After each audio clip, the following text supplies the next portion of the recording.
Hey there, everybody, and welcome back to Black Arrow Gaming. I'm Bob, back for another episode of Age of Wonders 3. We've got picking up after I've been gone for a couple weeks now since my last episode, so just kind of reviewing here to try to remember where everything was at. But kind of the big thing right now is protecting my capital. I in the last episode absolutely smoked Arvik the Dark in this area. This guy had units everywhere in here, huge armies. I also saved Tridale from an invasion by Purple, Vanira. So now it's off to, or back to my capital, plus dealing with these pests here. On the surface, my leader's army, Hephaestus, has actually been doing extremely well. Smoked Yellow's army, Nikareth, that I was worried about, as well as taking out some more of Sanguine's units. So essentially, we've kind of got Logar on the ropes. Black has been recently defeated pretty handily. Nikareth was defeated recently. Purple was defeated recently, and Brown is about to be defeated. Not out of the game, of course, just major losses. So I think I'm finally at a point here where I have some breathing room to really push with the Hephaestus army on the next turn. Once they've gotten one turn of healing here, they're going to go after Killball. And the nice thing is that now that I've advanced enough down the tech tree and gotten resourceful vigor, Hephaestus's army kind of has the ability to push and heal at the same time. Your units regenerate an additional +1 hit point per 2 move points they have remaining at the end of your turn. This is great during sieges in particular, which Hephaestus's army will be doing a lot of. Actually, Killball's walls are already gone, but when we moved on to the next city that we actually siege, Hephaestus's army will be able to heal while just standing there doing the siege, which will be very nice as other armies I anticipate will come in and try to interfere. So there's not really a whole lot to say. I'm just going to jump into the action this episode. I've got my archer up here that's going to come down. I'm probably going to throw this archer in my capital. I might be able to even just get rid of them, but they're a legendary rank, so I'll probably let them stick around as just like a little extra defense force in my capital. I'm kind of imagining I might want one little group in my capital that's just strong enough to knock out little nuisances like this thing that's running in. So a tier 1 archer isn't a lot, but it could contribute to a small force, maybe a couple stacks of mediocre units. So for now, the archer can go there. It doesn't matter that the city's under siege. I'm not going to be doing anything else with him. That whole area up there we'll deal with later. Of course, I got my scout over here. He's just going to be on lookout duty, basically, in that city. I don't really have anything else that I need to do with him at the moment. And everybody else, I think I'm more or less at the end of this turn. Yeah, so we're going to cycle through the next turn and see what awaits me. I do have pretty good mana income now and pretty good gold income, but it's not like solid to where I can just start casting spells all over the place. However, I am getting fairly close to martial ancestry here, which is going to reduce unit upkeep by 10% per rank the unit has. And I'm also close to career soldiers, which is going to help a lot of my units level up faster. So there could be a major shift in a good direction for my economy coming pretty soon here. I do think it's a little bit ironic that multiple times I've captured Celestial Haven in an attempt to prevent Purple from getting dragons, and now I'm like fighting everywhere but Celestial Haven. A lot of times with this game, though, it feels like you need to kind of find that one area where you can push and start doing damage that the enemy just can't handle. And I think Celestial Haven was too close to the center of the map, and there were too many. Really what it was there was so much trying to come at me through the north. Logar just made so much trouble up here that it basically forced my hand to say, okay, this is the area I have to push in while everywhere else holds, because it was becoming such a distraction from everything else in the game. I think also my mage dying early and getting trapped in High Pledge's crypt also kind of forced my hand on that a little bit too. It's amazing how that one situation with the mage getting pulled over the walls by that constrictor, that one single move that they pulled to capture and kill my mage in High Pledge just completely changed the entire course of this game. Because if my mage hadn't died there, I have no idea what this game would look like right now. It would be just a completely different game. Just that one little kind of butterfly effect thing, which I think is really cool to kind of think about, is just how different things could have been. I did want to go over a couple pieces of feedback from people. First thing that I wanted to talk about was just a clarification. Enemy provinces actually can be transferred to your own cities and outposts, but only by transferring them when a friendly army is positioned on the center of the province. You do not need to pillage, it's just another option instead of pillaging. In fact, I'm not even sure if you can transfer them once they've already been pillaged, but once I move back out here, I will try to move Hephaestus onto those mines and see if I have that option. Another option would be getting the Forest of Stakes there, so if the mine doesn't work, I could do it with the Forest of Stakes. I don't know for sure if I can do it if I'm already in the process of absorbing the city or not. We'll have to wait and see, but it would be very handy to just give that outpost a teleporter up there. Oh, these people are attacking me. I was actually kind of hoping they wouldn't do that, because I got a feeling that Liegeguard's going to get himself killed in this fight. Well, I'm going to try the auto anyway. I'm not going to cast spells, and, well, I'll go ahead and let him. Yeah, see, this is going to be one of those annoying fights where there's no reason to lose anyone, but they die anyway. Alright, let's just swat these flies here. All I really need to do is keep the injured units out of harm's way here, and the rest should be fine. And, of course, keep the Aspirant Knights from doing anything stupid, as they really, really like to do. Okay, you are strong enough to move up cautiously. And you, if I don't have healing, well, actually I do have some healing. I'm gonna have these guys patch them up so they don't get sniped by something. Alright. They do have one hero here. What's his thing? Does he have anything I should be worried about? Standard melee attacks, no crazy abilities.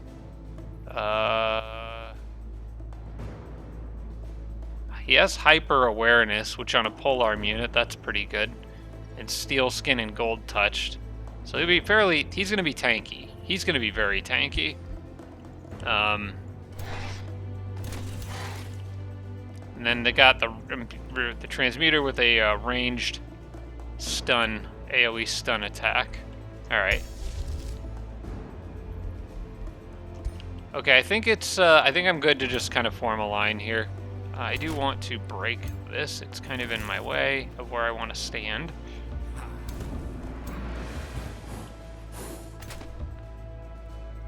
I am gonna kind of just let that transmuter hit a group of units. I have sort of too many to spread out very efficiently, but I will try to protect some with that guy. I think I have enough, though, that I can be flexible about where my units go. And, kind of... The fact that he stuns a few shouldn't make a whole huge difference in the my overall ability to respond to this initial attack. Okay, come on. You guys are the ones attacking me, so get over here and attack me. Like this.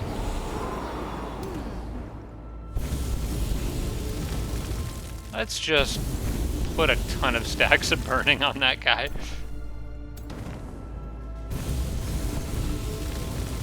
And this should force them to charge, and then I can really mess them up with a bunch of Pyromancer AoEs. I am going to back this guy off. He's still way too injured to be standing up here. And maybe I can sunder some defense too. That'd be fun. Don't have any archers here to really take advantage of that, but I got melee. In fact, I bet...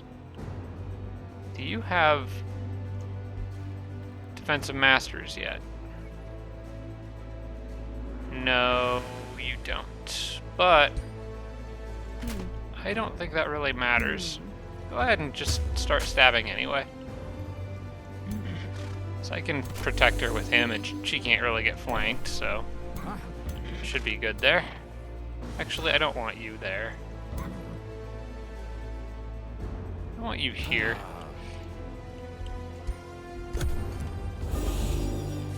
Okay.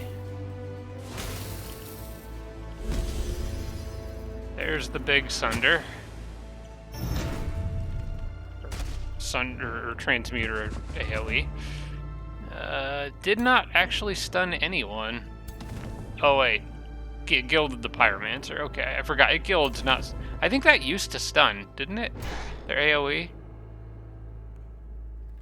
Yeah, I'm pretty sure that used to be a stun, and then at some point it got changed to a gild. So I actually did manage to gild a couple Pyromancers, which is mildly annoying, but again, like I said, I have so many units and options here that it's probably not going to actually matter. We're just going to try to add more stacks of burning onto this guy, which so far isn't working.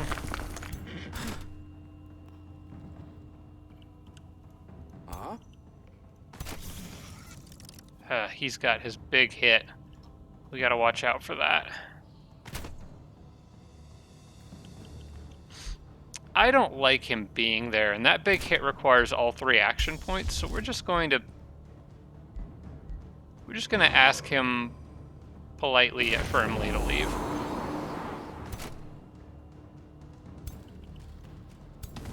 I was hoping I could get a bit more AoE on that guy, but it didn't really pan out. And that hero is... Oh wait, my hero's gilded. Okay, that's concerning. I don't have a way of fixing that. Alright. This is actually quite a bit tougher fight than I thought.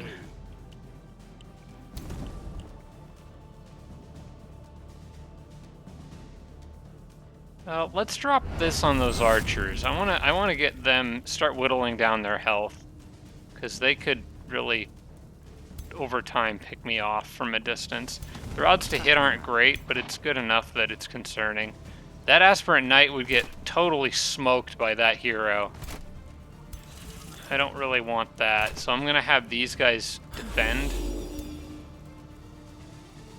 And I'm gonna have also this Liege Guard. I'm gonna link the Liege Guard to her, and then have him defend. We're just gonna hold the line here until that guild wears off. And then I might move you here, and yeah, I think I'm just gonna give her status protection. I can patch her up on the next turn if I need to. This guy might charge down the archers. I think that seems like a good thing to do with him, especially with this guy being temporarily off me. It gives me an opportunity to run through here. Then I can move these guys behind and defend, so that knight doesn't get hit in the back. And then he can kind of do whatever he wants on the next turn, but he's not going to kill anything, and regardless of what he hits, he's going to leave his back open to somebody. And I'm fine with that. So, yeah, and also regardless of who he hits, I'll be able to hit him twice with this Liege Guard. So that Liege Guard can just defend his friends for now. I think everybody's good there. This guy is going to go hide in these bushes and just sit there. And the knight here is gonna go out. He'll probably be most useful over here, I would imagine. So we'll leave him right there. Now, they could all try to go after that knight, but they won't kill it. And he's at least kind of pinning down an archer. So I don't think they can kill anything here. I think we're good. Okay.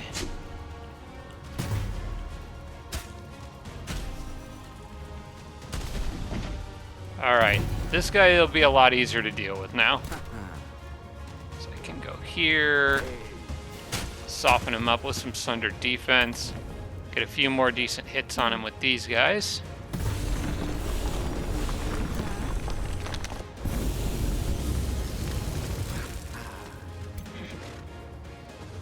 Good charge there.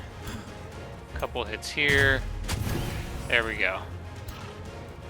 High morale is also quite useful. And now we can start whittling down the big scary hero here. Maybe even kill him.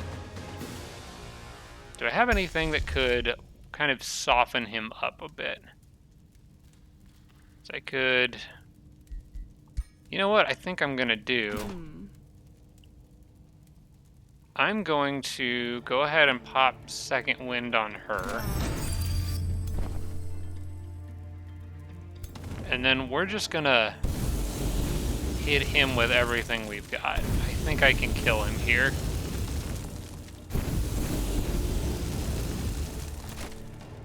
Yeah, he's dead.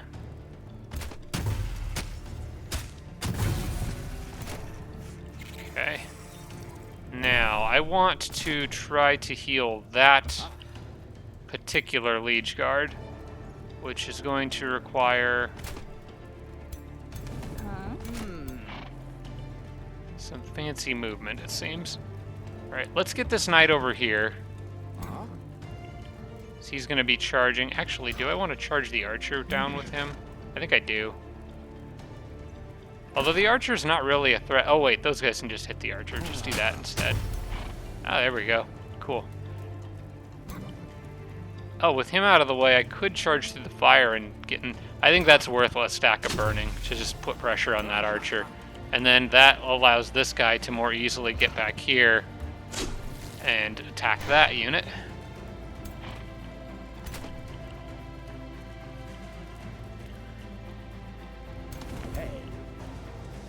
Okay, well, I wanted to charge him through there, but we'll just send him through that way instead. Then you come here, patch this guy up. And then full charge. Yeah, I'd say full charge. Okay, they've all moved.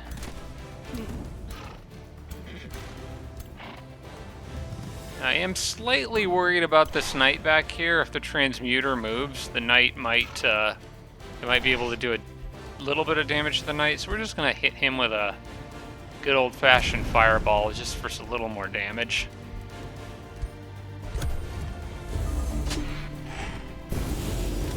Okay, he gilded the knight. Leaves that knight in a vulnerable position, but I've got enough other units that can help, so I think we're good now. Yep, he's stuck. Not going anywhere.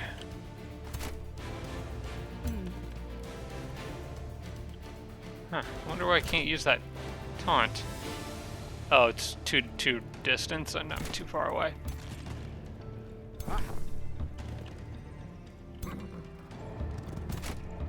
Alright, I'm pretty sure you're surrounded, pal.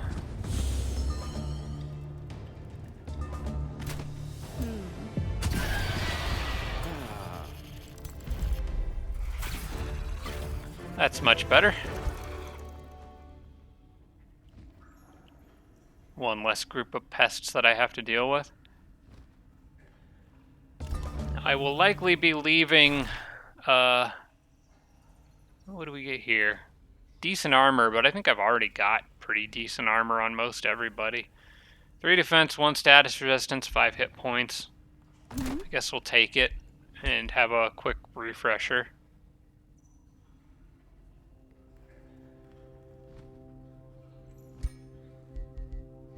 Actually, I think I do like 3 defense, 1 status resistance, 5 hit points. I lose the bolstering resistance, but I gain straight up 3 defense. I think I like that trade-off, although it's slightly lower status resistance. I think I'll keep what I've got on her. The bolstering resistance is a little more useful for her anyway. This might be better though. Yeah, I think I do like this on her.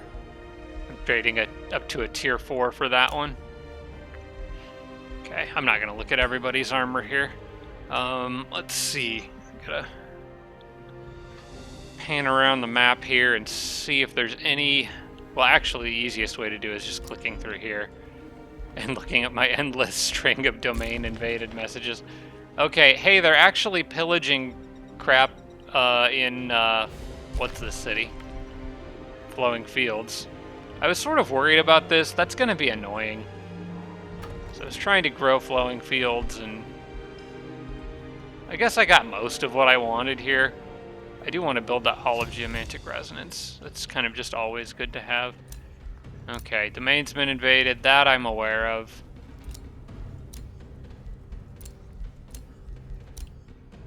Okay, that's all just notifications about this little army and then Brown. So that's fine. These guys are going to go deal with all that crap. Oh, another comment from Crucible of Hate. Apparently, if you... I'm not sure if maybe I can do it here, but if units stand... So I had a couple situations where I wasn't able to get units to go through the teleporter, and it seemed like it was as if the army had 0 movement left. They couldn't, like, move through it like this, like I'm doing there. But apparently, if you get an army onto the teleporter tile itself, you can select the teleporter and then do a manual teleport to like teleports army to teleporter and Obsidian Forge. Now, I don't know which one it'll use. Oh, wait. No, yeah, because one would be the outpost. So you can look at the this here and see where it's going to put them. See, that's the one that's actually an Obsidian Forge. And that's not the one I want. That's not the one I want. That's not the one I want. That's the one I want. So if I click this one, whoops, select that, it puts them onto the center teleporter tile. But yeah, if it says your army doesn't have any movement left, you can still do that, just by manually selecting the teleporter itself, which is handy to know. I actually didn't know teleporters work that way. I thought you just path the units through them like I've been doing. So I learned something new every time I play this game. Okay, let's fix that farm up. And these guys really need a little bit of time to patch up. So I'm going to get them back inside walls somewhere. Probably here. And they kind of, they've earned a little vacation. So they can just go chill. Until a new group of enemies shows up and they have to go teleport away in like 2 turns probably. Ruler Manira returned to Magitarium. Okay, I need to pay more attention to these. Purple's capital's here. That's good to know. It's southeast of that tree, straight south of... Okay, straight south of Logar's capital is where Purple's capital is. That's good to know. I should probably pay more attention to those. More war parties. So many people throwing parties. What fun. Ambitious dreams. Okay, what are you?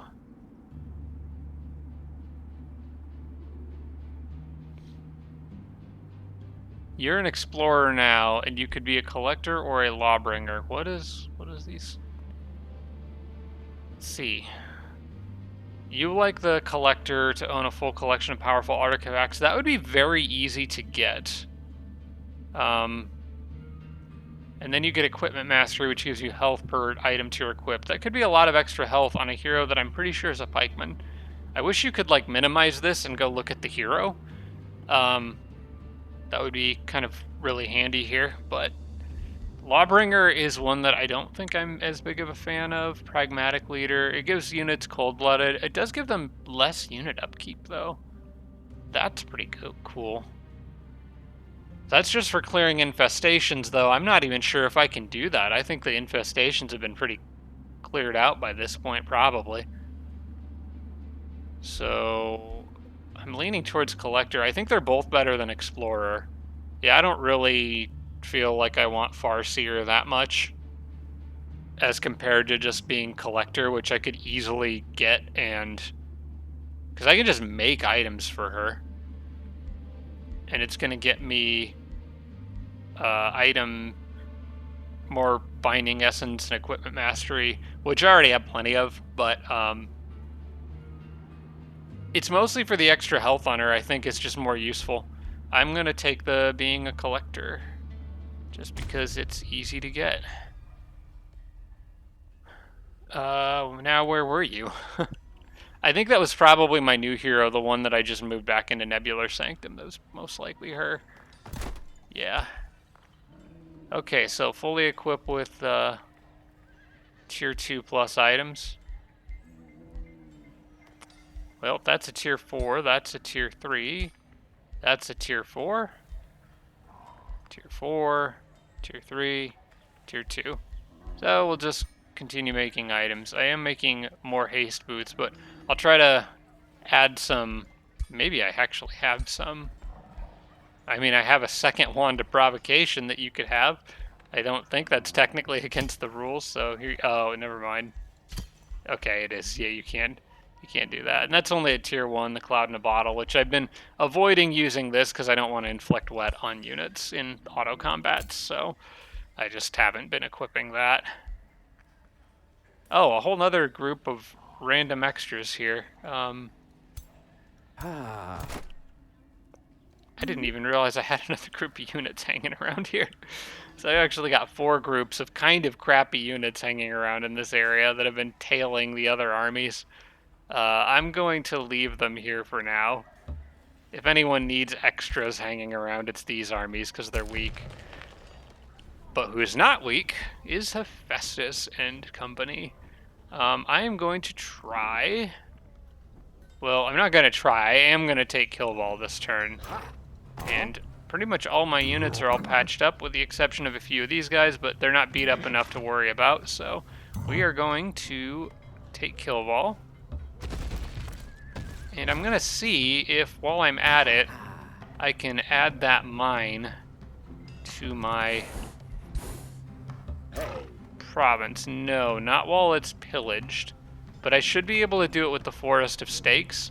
And I think I'm going to try to, because of having a teleporter right behind what will be a city-state, an allied city-state, would be very, very useful. So we're going to take this guy's army and just stand right there. And why is that not an option? Because I actually did this in a single-player game. There should be an... is occupied by a hostile army and will not produce any city income. Yeah, I know, but, like... that's the point. I actually don't know why this isn't working. I have a work camp in the city, so it's capable of... expanding. And I know you can do this. I'm like 99% sure you can do this with outposts. So I don't know why this isn't working. There should be an option here, aside from pillaging, to transfer this to friendly outpost or city. Maybe it doesn't work with outposts? I don't know. This is very strange, because I know I did this in single player, and in a game with my friends. So something about what I'm trying to do here is different. So I'm sorry for the confusion. I know this is possible, I just don't know how to do it, or what the rules are for the specifics. But it does work, under some set of circumstances. In any case, the more important goal here is, of course, getting this city back. We're just gonna smoke that tier 1 little wyvern there. Okay. Somebody gained renown for that. I'm going to turn them into a vassal, because that will give me lots of friendly territory to move around in. And I think that while they're turning into a vassal, I might just keep on marching. Somebody may take the city back.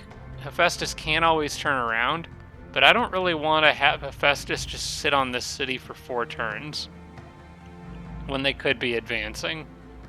There's probably another city I could go target, and generally speaking... well, actually, they are going to have to sit on this city for at least 1 more turn, because this army's out of movement, because I embarked them across the water. So, oops. We'll just do this. So for 1 turn, we'll chill here and see what shows up. Maybe enemies will try to attack us. Maybe I should do the slow and steady of just one city at a time. But I'm getting greedy and impatient. These guys probably need to find their way back to my other armies, where they can be of some assistance. Actually, how bad is the group that's pillaging out here? They're not very good. I could probably go down and deal with them. I could get a couple groups of kind of just scrappy little units put together and go fight them. In fact, these guys could even do it, although they're out of movement now. I should have sent them through the teleporter. Maybe next turn they could... Well, those guys could. I don't know if they're good enough, but... Alright. I think I can scrounge together enough units to get down there on the next turn. These guys will be able to reach the teleporter, and I'll have others that will be able to as well. This guy, it needs to join the mage's army, which I would have done had I known. I think I was planning to do that, but got distracted between episodes, so I'm going to have them wait in that city for now until they have an opportunity to join. Lava Burst is ready. That's one of my favorite spells, favorite combat spells. Meteor Projectiles up next. And I guess I can repair the farms. It just gives the enemy one other thing to pillage, but slows them down maybe from attacking me, so... Tridale can expand again and get another province that they will most likely just turn into a, Well, what if I built a Spelljammer on it, though? If I'm quick. Maybe I could build a Spelljammer on it, and that would prevent them from targeting any of Tridale's stuff with... Of course, they would just come pillage the Spelljammer.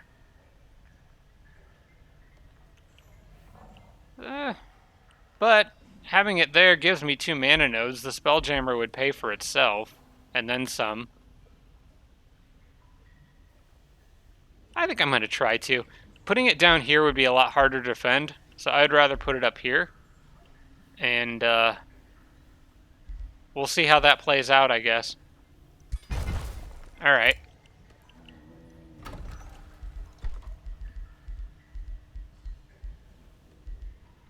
Oh, wait. Oops.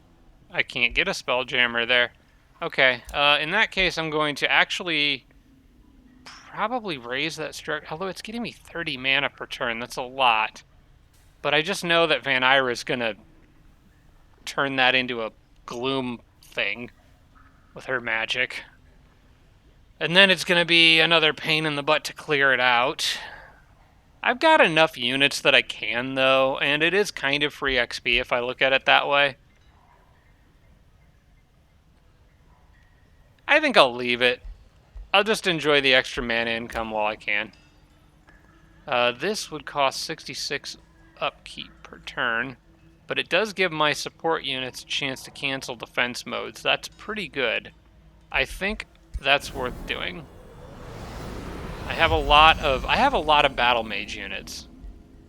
Support and battle mage units being able to break defense mode is a pretty big deal. Now that I think about it, I have so many battle mage units that I might want to start... I was thinking about other tomes that I may want to pick now that I've got, like... Once I have most of my core done, which... I can't remember exactly where I was at on that. So I'm not done with my core tomes yet. I'm working on Tome of the Crucible. I'll get another Tier 4 soon, and then we'll be on to Tome of Creator. But, I kind of want to go back after I'm done with these tomes and get the Tome of Evocation for Lightning Focus, and then start just getting a lot of the Arcane tomes for both the buffs they give to battle mages in terms of like accuracy, range, and damage, but also, perhaps more importantly, being able to get through the Astral Tree and get to Teleportation Mastery would be very, very useful for me, allowing me to heal when moving through teleporters and move a little bit after moving through teleporters. That would be a big deal. And I have the Imperium income to afford basically any Empire upgrades I want right now, so That's one source of income that I'm doing great on. Okay, back to Kingerhelm. The city still has not grown yet, and I do want to expand farms, but in the meantime, I have a few other options for things I can build. I don't need the Ritual Pyre. I actually just got rid of that so that I could put a Rune Carver's camp in between Lob's Hollow and the Giant Forum, which gets 2 adjacency bonuses for quarries, and we'll eventually be able to get more from the water provinces here. What I can do is I've decided what I want to do with this crappy little hut up here that's not doing anything. That is going to be a Great Foundry. So we're going to grab that and stick it right there. Because the Great Foundry, while it's not the best place for it, I can put a mine on the on that there to at least get 1 adjacency bonus, and it's a lot better than just having a hut sitting around, which doesn't really do me much of any good. So the Kingerhelm, we're figuring it out. It also just got a 6th conduit, so because of the Mages Guild in that city, pretty sure it's got the Mages Guild. We should be getting plenty of mana income out of Kingerhelm. Yeah, it's doing great. Okay, I don't think I have anything else. Favorable Winds is ready to cast. That's one I always kind of want to have ready to go. Oh, I do want Rebels of Carnage. Okay, yeah, I wanted to cast this on my Mage's army, which would be... Wait, hang on, there's 2 with Gold Wyverns there. Which one has the Aspirant Knights? Them. I want them to have the bonus from this. I'm trying to level up those Aspirant Knights, and it seems like it's taking an eternity. The other armies don't need it as bad, although... Yeah, I think I'm going to save my mana. I'm not going to just burn it for the sake of burning it. But I might be getting close to a point where I can get away with that. I just know there's going to be other unit enchantments that I want. Resonant Blades I actually took off intentionally. Yeah, I forgot I took Resonant Blades off quite intentionally because that one was causing my units to try to freeze things, which is the opposite of what I want to do, and takes away stacks of burning. So that was annoying. Now with the Lava Rune Steel that I put up here spreading volcanic terrain, that shouldn't be as much of an issue. But it's still very kind of piecemeal what provinces are getting affected by that, so I'm just gonna not cast Resonant Blades for now. Maybe once I've cleared out the north and I fight further south, it should be more useful, but it seems the further north you go, the more likely it is to do cold damage, so... I still think it's got something to do with the fact that these are like a tundra style of grass tile. I think when it's brown grass, I think maybe it does cold damage. When it's green grass, it does poison, something like that. It doesn't make any sense to me, but because this doesn't say it's a different type of climate when you click on it, it just says grassland, so I don't know why, but that is... Well, that one said snow, but the one that I was on over here was just grassland forest river, and that's where I was noticing it doing cold damage, so... Maybe the river province makes it cold damage? I don't know. I thought it was the primary terrain type that mattered. Or the primary climate type, I should say. We got these guys sneaking down from up here. There's a pirate cove up here, a bronze one, but still big enough to be a nuisance. I might be able to get a spare crappy army out there to deal with that. Might be a good way to offload some extra units that I don't really need anymore. Alright, she's probably going to come down and pillage my brand new conduit under Celestial Haven, I imagine. Benira's always trying to push through this area here.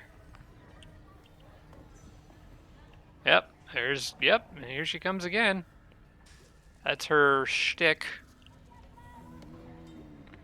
I can probably run some units down there to slow her down. For the moment, that's not an attack force. That's a regrouping units together kind of force.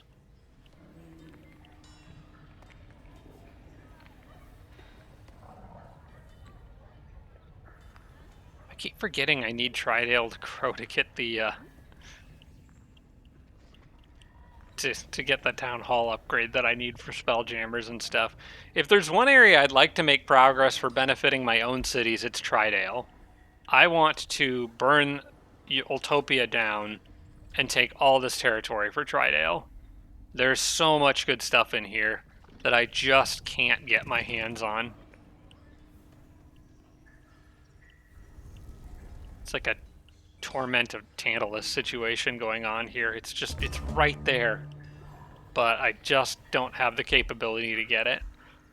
Not right now, anyway. It's possible, though, that could be an area of focus for my mage's army after I save my capital. Again, with one turn remaining, as you do.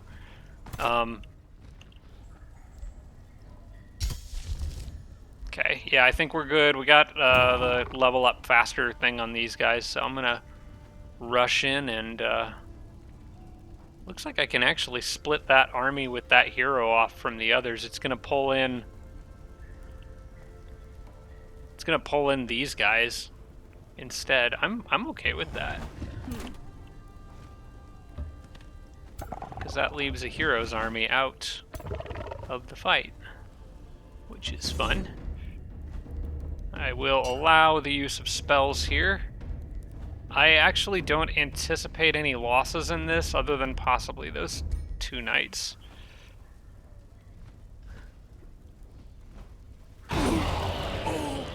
Well, wouldn't you know it? Okay. Oh, I just need these guys to evolve. This is like some of the last holdouts of knights that I'm trying to evolve. And they're both very close. Well, if you guys want to run... Oh, wait, I thought that was my mage for a sec. I thought that seemed like an unusually long range for the mage. Okay, form a line, folks. We know what to do. Hey.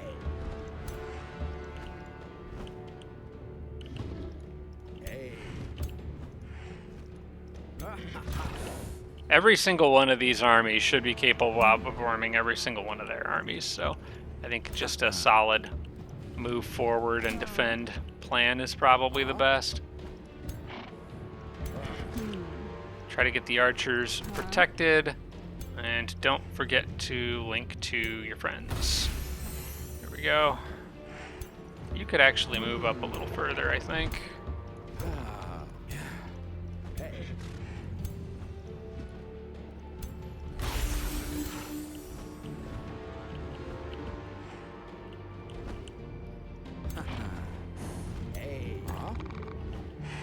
See, you're a charge unit, so... But you're tanky enough, though, you could handle it on the front line.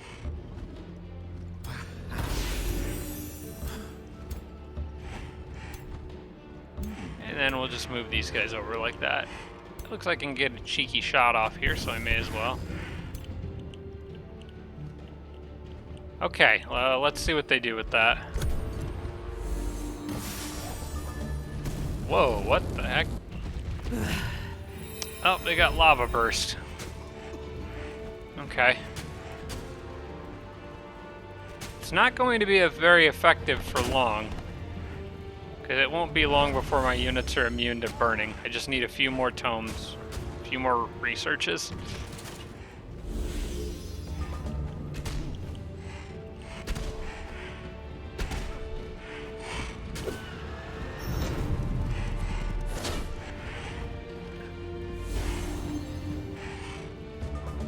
Okay, they have quite thoroughly bunched up here.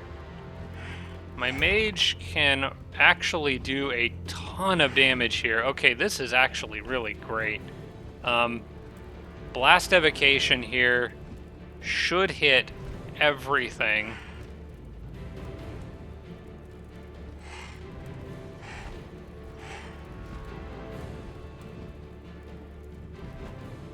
No, it's Wildfire is the one I want.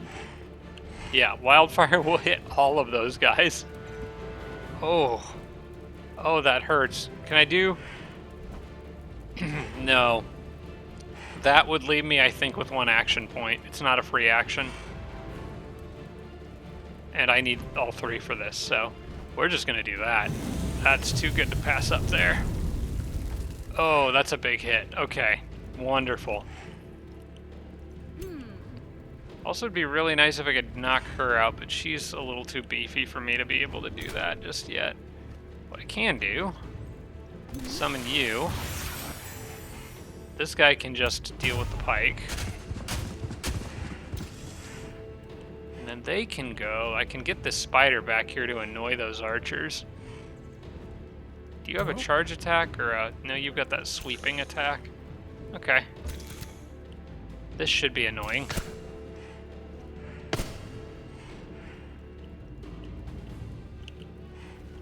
Then you can pretty safely go hit them. Oh, you come up here and help deal with this guy.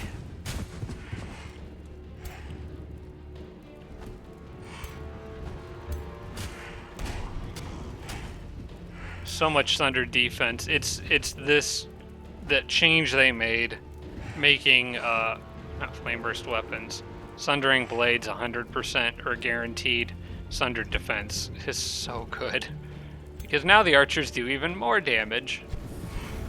I probably should have used their AOE there. Now that I think of it, there's a nice bunching up of units over here. Let's see, you've got a good AOE though. Let's drop that right about, I'd say right about here. There we go. And then what about you? You can also hit the same group. Okay. Camera keeps snapping around like there's some lag and then it jumps to another location. That hero could get in there and hit. No, I've got a better idea because of the way they're all bunched up. I can use go for the kill here, and then I think do fire evocation for a whole bunch more damage on that same group of units too. Or I could arc fire burst. I think that's a little too risky in the current situation. That guy could get surrounded. So we're gonna play it safe and just do, I'm just gonna do a regular fire evocation. I'm not gonna use go for the kill yet. I feel like I might want that later. And I'm not gonna actually kill anyone here, so I won't be able to trigger killing momentum with it, regardless. Unfortunately, we didn't land any more burning with that. But that's okay. All their units are so weak here now that I can fairly confidently just start swinging and whittle down their defenses.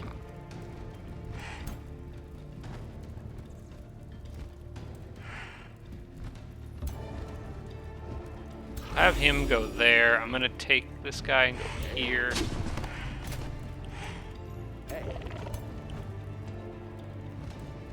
I haven't even used a spell yet. I think I also have Lava Burst now too, which could be fun. Although I probably should have waited to use that. I think I can fit that in here nicely though. Yeah, and that would even hit their leader. Yeah, that army's just gonna disappear. They're just melting at this point.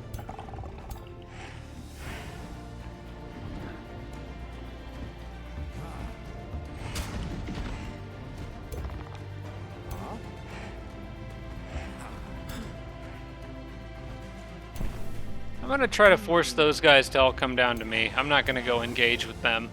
I'm just gonna do my own thing down here and see, maybe get you out of the fire at least. That might be nice. Break that so you can get through and around those trees. And I'm just gonna defend with him. And end the turn.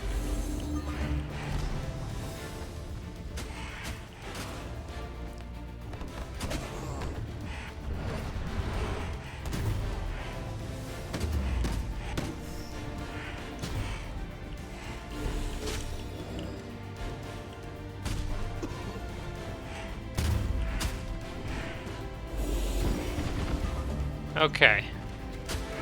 The burning takes its toll, which is just inflicting casualties and lowering damage output. And And unfortunately, these guys were unable to move away, so they're going to get munched on a bit. That guy can't move now. I can easily finish off him, and then I should be able to get my hero within range of the giant.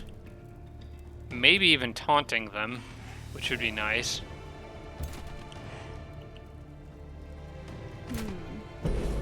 Yep, there we go. And that giant isn't going to do much to the hero, so I can just attack. And I actually go into defensive mode anyway, so cool. I should be able to just be more aggressive on those archers there then.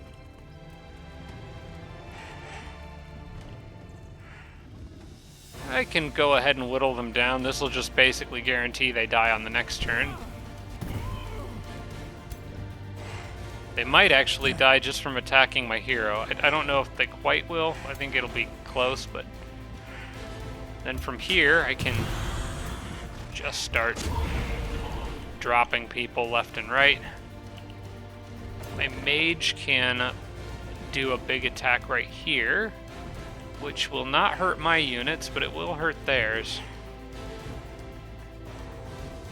Wait, let me make double sure on that. Yeah, it doesn't look like it affects my units, so. Or it did. Oh, I had my units at grace. That was why. I thought that did affect your friendlies. This one is only affects enemies though, and this is where I want to use go for the kill. I can put this guy here with a quick phase. Then I can use, I might not even need to use it. I'm going to anyway for the fun factor. Gonna use go for the kill, and then a big old arc fire burst. Oh, it's still not quite enough to kill most of those guys, but I can finish them off. And this is going to be a tremendous amount of morale damage to these guys. In fact, some of those guys up there are beginning to rethink their life choices. And I would be too.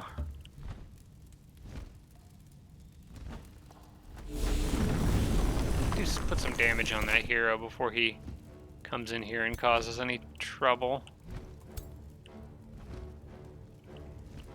I'm content to have this archer just sitting back. Actually, no, I want to move him up there. That hero is not very tanky, so I can threaten him quite a bit with just regular shots from an archer.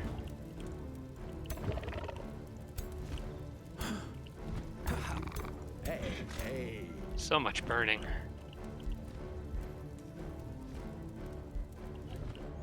Okay, I think that's good. I could drop another lava burst, but it might be not worth the 1,000 or the 100 mana.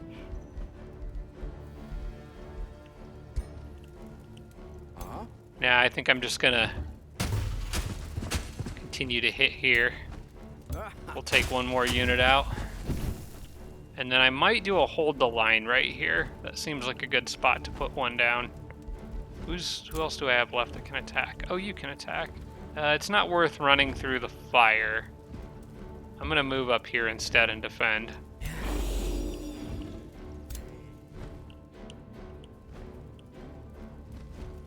And I've got this guy who I'm, again, not really keen on running through all that fire. Yeah, I think hold the line right here would be nice. There we go.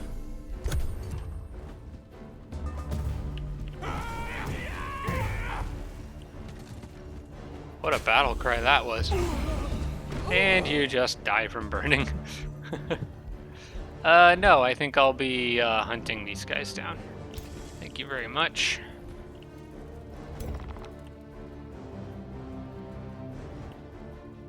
Let's see if I can taunt that hero before he runs away. It's not super important that I kill him, but it would be nice to have one more unit in the prison. Fortunately, I don't have any way of actually reaching. Oh wait, I do. This is better than taunting. This is just straight killing. The others, it doesn't matter if they get away. Those are city-state units. They're not going to come back, but... or at least I don't think they do.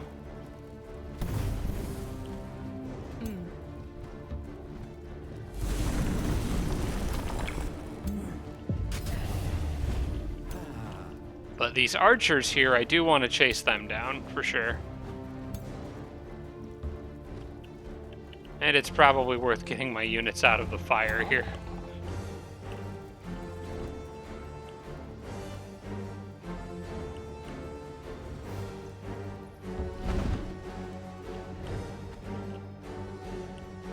Why can I not hit? Oh, there's a big rock in the way. Okay.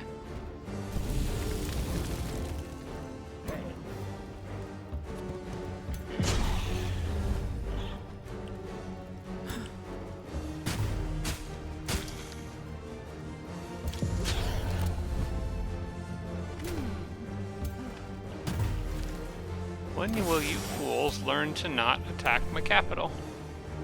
Oh, that guy might get away over there. I forgot about him. Can we get a lucky shot? We cannot. Maybe the spider will have its jump back and I can chase it into the forest. Why don't you guys just... Actually, they would take more stacks of burning by trying to get out of the fire. So, counterintuitively, they're all just gonna stand in the fire. I think that fire might go away here pretty soon. That was the initial lava burst, I think. Who's left? Somebody can defend. Okay, yeah, that's fine. Alright, I see you trying to run back there. Do you have a teleport? You do not have your teleport. The spider... Oh wait, no, you can't get away. Sorry.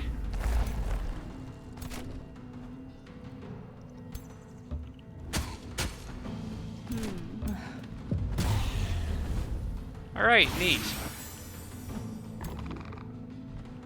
And then just out of spite, because we can...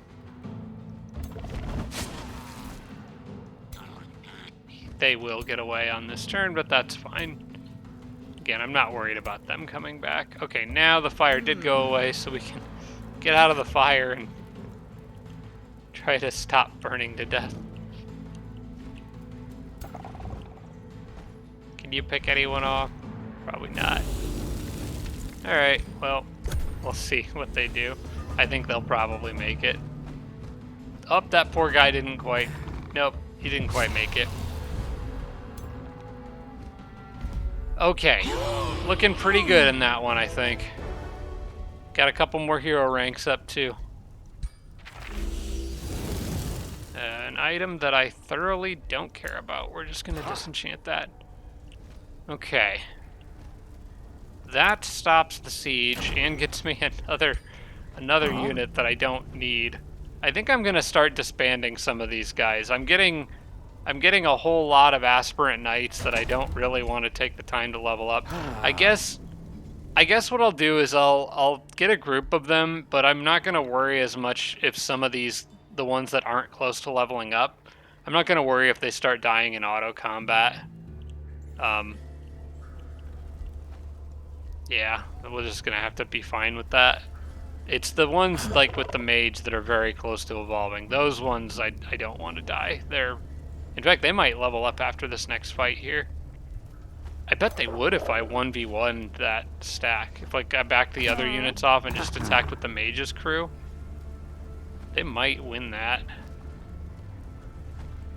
Obsidian Forge is still under threat though. And I think it would pull in the defending stacks if I did that, so I'm just gonna probably do it this way. Do you have... You have army trainer, but you don't have the, okay, you don't have experienced leader.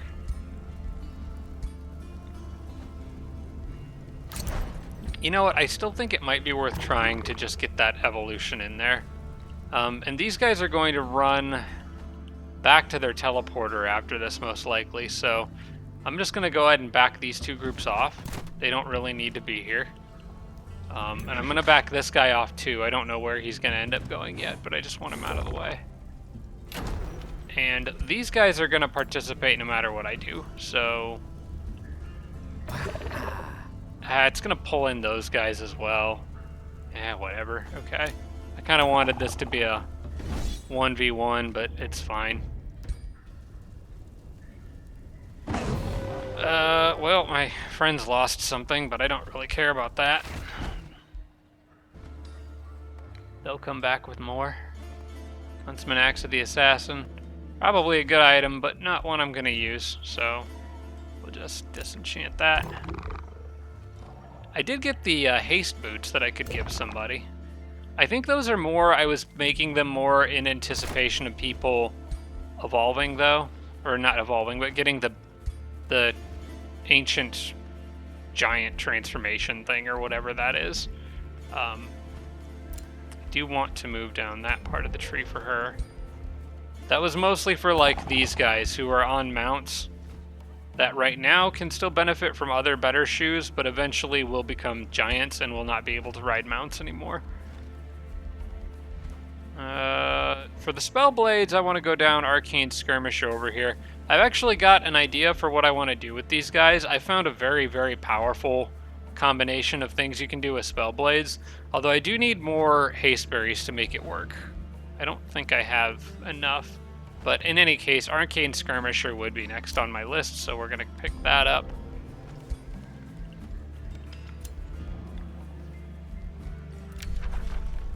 And I will just hang on to those haste boots for now. I don't think anyone... Actually, that's still just a straight upgrade for the mage, so I'll go ahead and give them to him now. And as for the mage, the new elemental tree is one that I'm largely unfamiliar with as of yet. So you got Master of Materium. I don't know that this matters much for the mage. Possibly Amplify Chaos. That's kind of nice because you enter defense mode after use, and it's something the mage can do if he gets surrounded. I'll probably get Master of Chaos. I don't think this really matters. I'm not a huge fan of any of these. The Awaken Earth to summon the Stone Spirit could be good.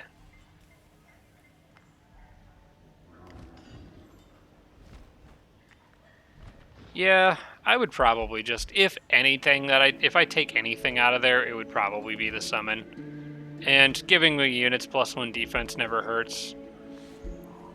I'll just take Master of Materium, it's fine. But I think there's other things in here that I want to pick up first. I like the 90% chance of inflicting +1 sundered resistance on units, and it just says that applies to attacks, not base attacks, so I think that would include like my evocation abilities and stuff. I also do want to get endurance training, because I want him to continue to buff up his own units. And amplifying elements, this is huge. +1 damage for each unit in combat with burning, electrified, poison, basically with burning for me, and slowed. I do inflict some slowed. I think Lava Burst can slow units. That is a lot of extra damage, so we're going to take that. Alright. That did level up one of the knights. We actually did get one of them evolved, so the other one should be following closely behind. Now the big question is, where does the mage army go from here? I actually have a brief moment of breathing room. I think, generally speaking, I would like to go after Ultopia, or take another stab at Celestial Haven. One of those two things. I think I'm leaning towards taking a stab at Celestial Haven. There is also the option of going after Telesfork over here, and trying to knock Sanguine out of the game real quick. All three of those I think are pretty good options. I don't anticipate another swarm for a few more turns. I think the most valuable thing to do would be to knock out Sanguine if I can. Taking out a player is probably the best option. And Van Ira, as much as I would like to clear Celestial Haven, Van Ira is kind of in Hephaestus warpath eventually after I carve through Logar, if I just keep going south. So I'm thinking I go for this. Alright, that's my move. I'm going to send the Mage's army this direction. I do need to check real quick, though. Is anyone in this group... Can I drop anyone from the Mage's group? Who leveled up? Are any of these... No, that's Mage. It's anyone with the anvil, the axes, or the curvy fire would be in the right group here. Okay, so I'm going to need to drop somebody to make room for another Geomancer, it seems. Which I do want. I've got 3 Liege Guards here. I've got 3 Liege Guards there. I have a lot of Liege Guards, maybe too many. I have 3 there.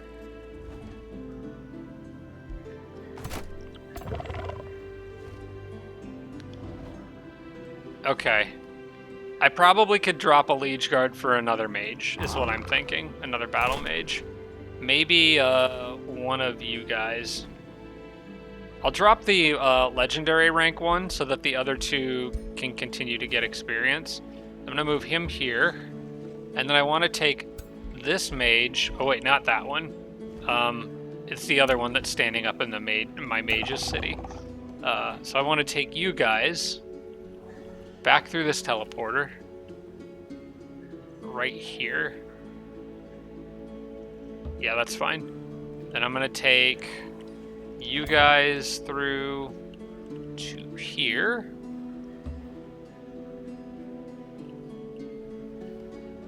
And you guys to here. And then I want to go up to this city here. Grab this guy who is part of my mage's house, or this lady. Put her down here. And I think that those armies are pretty well finalized now. I kind of like the layout of those. We got quite a few tanky shields. We've got battle mages. We've got knights that are tier 4 or about to be tier 4. These armies are pretty much going to kill whatever they run into at this point, with probably no casualties. I am kind of working on her troops. This is Flowing Fields. And I just got another Geomancer for her. I think these guys on this turn are actually going to go to Flowing Fields and try to get up top and help put that little group down that's causing trouble. Just gives them something to go get XP from. Yeah, that seems like a good idea. Okay, so what I want to do is I want to move her up to this teleporter. I actually want to get her new Geomancer over here, because that's going to be part of her house. We can put that there and then decide which 5 units I want to bring through here. I could probably leave out getting quite a few pyromancers here. I'll probably leave out like people who aren't going to get experience, like that pyromancer there. I'm basically switching a pyromancer for a geomancer here, and I'm okay with that. It's also a pyromancer that's not part of her house, so we can do that. And then I will take this group through, and that's 3 stacks of mediocre-ish units. They're not really that good, but I probably should have sent him through. You know what? That's okay. We'll have these guys go... I don't know where they need to go. They can probably stay in Nebular Sanctum for now, or pop back over to the capital in preparation. They could join forces with these other kind of lousy groups at the capital, and just be ready to ward off a small invasion. That would probably be okay. So we'll do that for the moment. It's just every turn is a constant reshuffling of priorities. And I could even send these guys into the capital to hang out here. this is actually another Geomancer for Hephaestus, but I don't have a reasonable way of getting it to him very quickly right now, so I'll probably wait until I have a teleporter set up. For now, they can help defend the capital from small invasions from city-states and stuff like that. I'll still have to call in the big guns if there's like a real serious attack, but for now that's good. Okay, and Hephaestus' army got all their movement back. How many turns? Probably 3, I think, until I get that. Yeah, okay. I did just get this. I probably should have grabbed that before that battle. But yes, I do want to get career soldiers as soon as possible. It's going to just help everyone evolve faster, and that's just good for me overall. Alright, I believe Logar's capital is next on the list. I am a little hesitant to leave this city undefended, but the way I see it, one of two things can happen here. Either they don't take this city, but I still take Logar's and I take Logar's capital and kill him, best case scenario. Or they do retake the city, but I still take Logar's capital and kill him, which is a better scenario than me sitting here for a few turns. Any scenario that ends in Logar being out of the game is a scenario worth pursuing. Oh, hey, look! Unclaimed territory ripe for a teleporter. What do you know? I'm just gonna stand there and take that. Oh, that's handy. And I can move through it quickly, too. Alright. Your days are limited, Crocodile Man. It won't be long now. Oh, and I've got even more free units, or spare units, on their way back. I'm almost going to have... If I can get evolutions on these units and evolve some of these knights, I'm going to have plenty of options. Although, they're going to eventually drain my Imperium income. But that's a future Bob problem, not a current Bob problem. And I can always disband later if it becomes a problem. So, for now, they can all... I'm just making a big gathering of all the leftovers in my capital at the moment. Okay. New Empire Development skill available. I think I already picked that up. I think it was the more unit XP. I do kind of want to keep making an army for her, but how many do... I think I'm just going to make 6 or 5 units to follow her around. I've got 1, 2... This one doesn't count because I'll replace them with something. Another Geomancer. So she's got plenty of Geomancers. She's got... So she's basically got 2 Geomancers following her and a Liege Guard. She does not have a knight of her own house. But I have so many extra knights, I'm hesitant to build another one. So I'll probably just make a couple more Liege Guards. No, wait, 1 more Liege Guard and 1 more Archer, I think. And she's a polearm herself, so she can take care of herself. Yeah, I think a Liege Guard and an Archer, probably. No Imperium cost for that. Works for me. And then I can sort of round her out with just 1 full army of her own. Oh, she does have another Liege Guard here. Okay, we can cancel that guy. Well, I've already started building him, so I guess I'll let him stick around. We'll just have a spare. But I kind of need the Archer a little more. Alright. More heroes captured, more domain invasions, hooray. I might actually send the extras down here to Tridale, I don't know. It's kind of hard to tell where they need to be, because it seems like the game just rapidly changes from one turn to the next. Let's see how long I've been recording. I got time for a little bit more. Looks like Sanguine may be sneaking something up in this direction.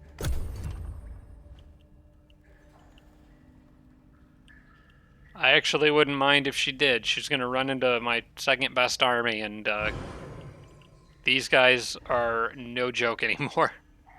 They will mess you up.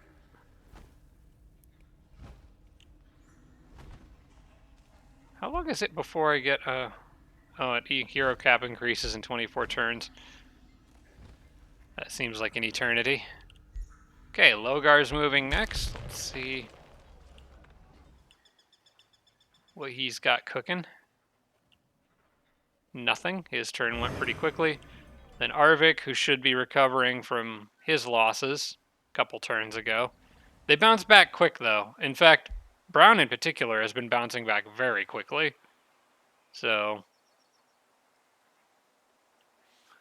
I'll have to keep an eye on them. They could be right back on my capital again pretty soon. That's why I'm a little hesitant to pull my mage's army off. The attacks that Brown's been sending after me have been substantial. They've been pretty strong attacks. But it's just my mage's army is stronger. However, Brown will become a lot easier to deal with once I get Scions of Flame from the next tome that I'm going to research. So, in the long run, I'm not as worried about Brown. It's just there being a big problem in the short term.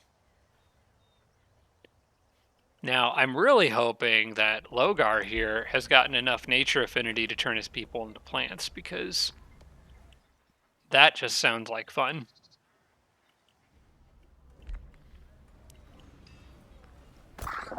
Plants do not like fire. I don't think that this city-state will interrupt me vassaling a city.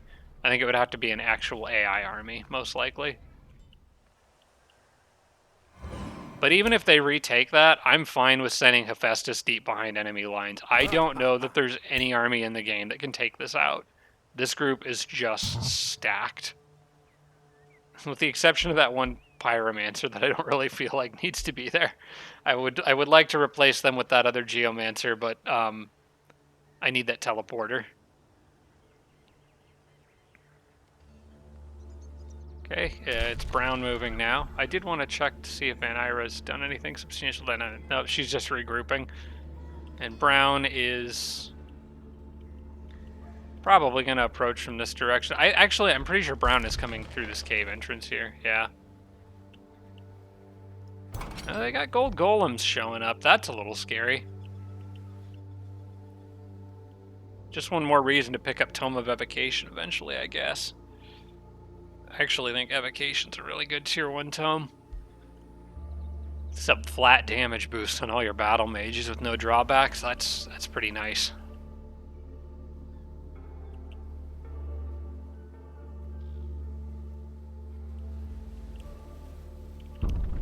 Man, I still wish I could have taken over these islands and quickly before everything went nuts. Because I would have so much more research if I had managed to complete that little event in there. Alright, they broke my farmstead.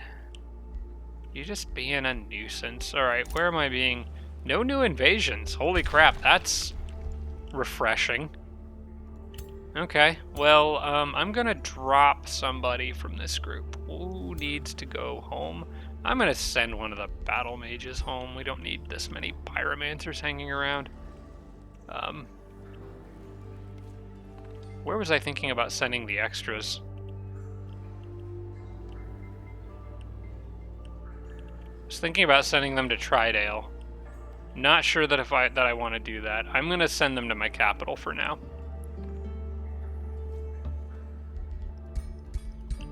Just capital seems like a safe place to regroup and count up units.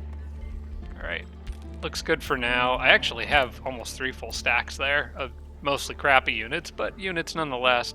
And if some of them die, well, we can live with that. Or I can live with that. They can't live with that if they die, but I can. Alright, I'm going to move these guys down here. I'm going to actually try to kind of regroup units a little bit here. I want to try to get her army all on the same stack if I can. So I'm going to do this. I'm going to add that guy who is with her house. We can also add the archer that should have been produced but wasn't.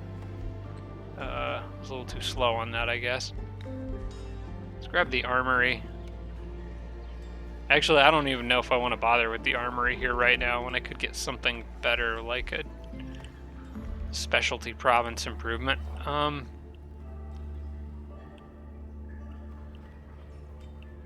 go ahead and build the armory. I might expand her army later.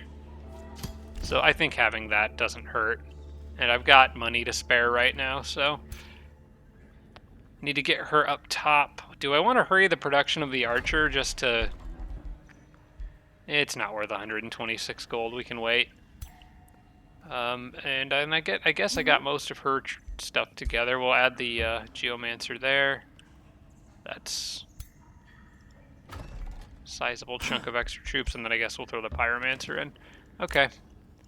And then I just want these other armies to be generally kind of balanced-ish, so I'll move you there, and then kind of look. That one's got 2 charge units in it. That one has 1. So I'll add another charge unit to this one.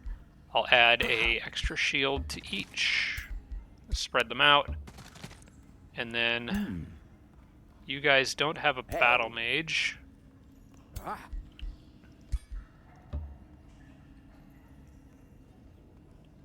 So you can go there. That looks good. This should be good enough to... looks like my city-state's trying to come help too. But this should be good enough to get these little nuisances off of me. I guess we gotta go this path around to avoid the cliff.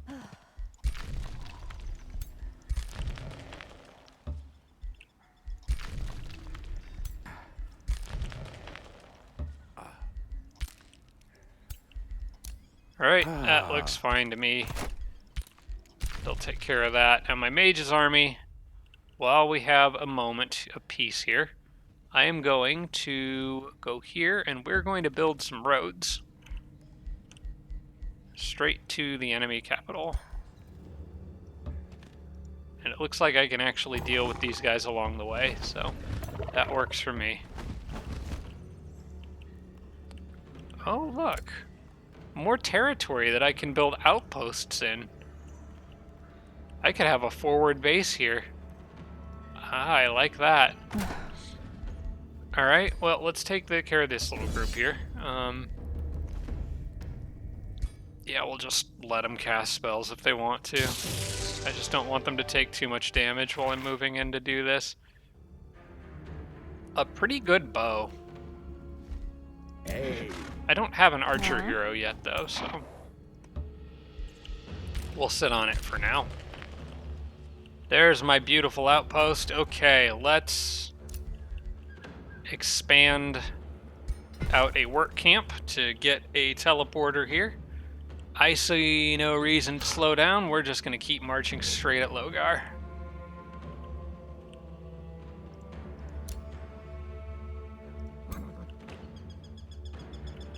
How do I want to do this?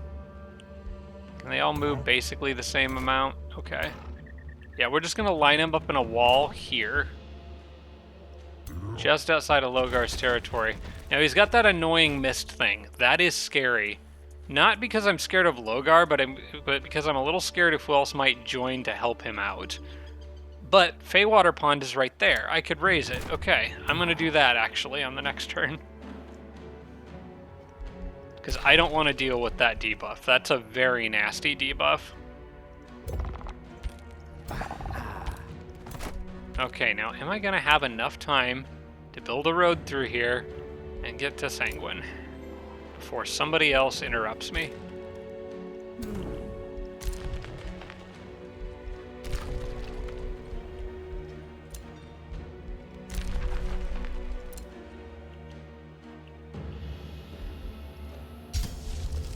Okay, I think I'm good.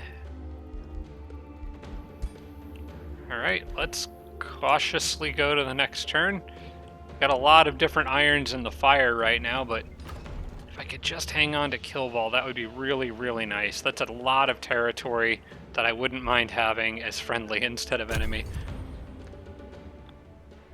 But I still think taking out this guy's capital is more important. Would you guys stop with the... I think that was Burden of Guilt? Yeah, that is so dang annoying. I guess it doesn't matter too much because I'm going to be pillaging something on this turn anyway.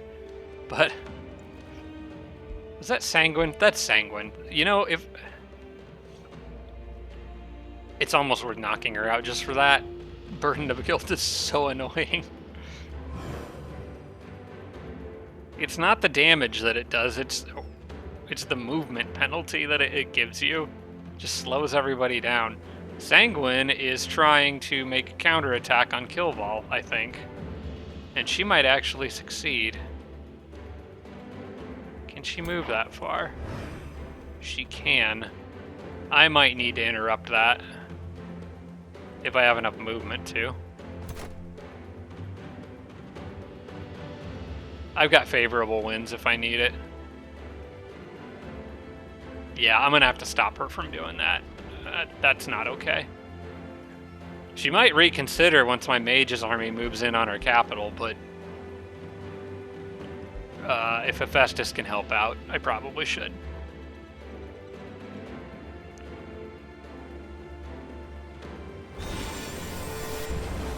Oh, I forgot to continue making items after those boots. Dang it. It's so easy to forget to do.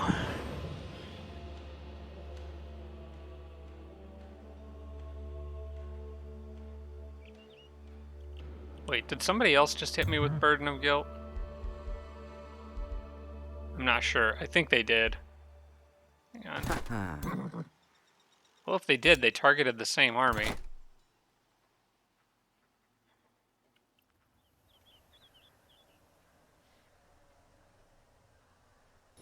I've got enough to cast... I've got Favorable Winds is already channeled, so I can cast it and then recast it in one turn. So I can move up to 2 armies with that.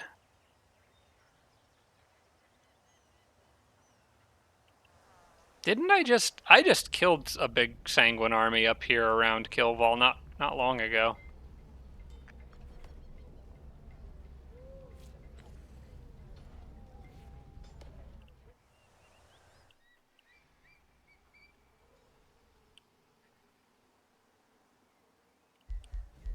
Whose turn are we on? Oh, we're on brown. Okay, I'm looking at the wrong area. Brown, I kind of want to keep an eye out down here or up on the surface around this outpost, which is likely where they're going to regroup and reattack from.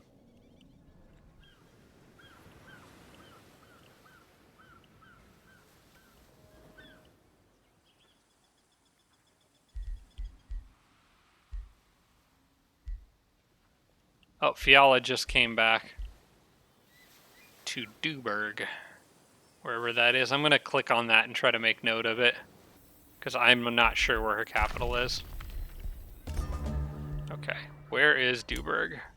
Over here, so wow, she's a long ways away. Kind of past, okay, so Fiala's basically past Utopia. I would not have guessed she was here. I would have guessed she was more south, but I guess there really isn't any room for her to be south, is there? Yeah. Huh, okay, well, good to know. She's basically south of Sanguine in the other cavern down there. Who has invaded me and where? Okay, you guys will probably try to pillage the conduit, because there's not anything else you can pillage. I don't think they'll go after the city. They might go after the farm. And then an infestation sending invading forces. Okay. No major invasions. Sanguine cast Burden of Guilt. Not surprising. Nightgareth cast Consecrating Firestorm on somebody. And then also Burden of Guilt. Thank you for that. Okay. Hephaestus can just barely get within range. I think I know what I can do here. Ah, somebody else is right outside the borders of it. They're going to interrupt this, and it's 1 turn away. I should have just stayed there. Okay. I think I've got an idea, but it's a little risky and will require people to split up, and I don't really want to do that.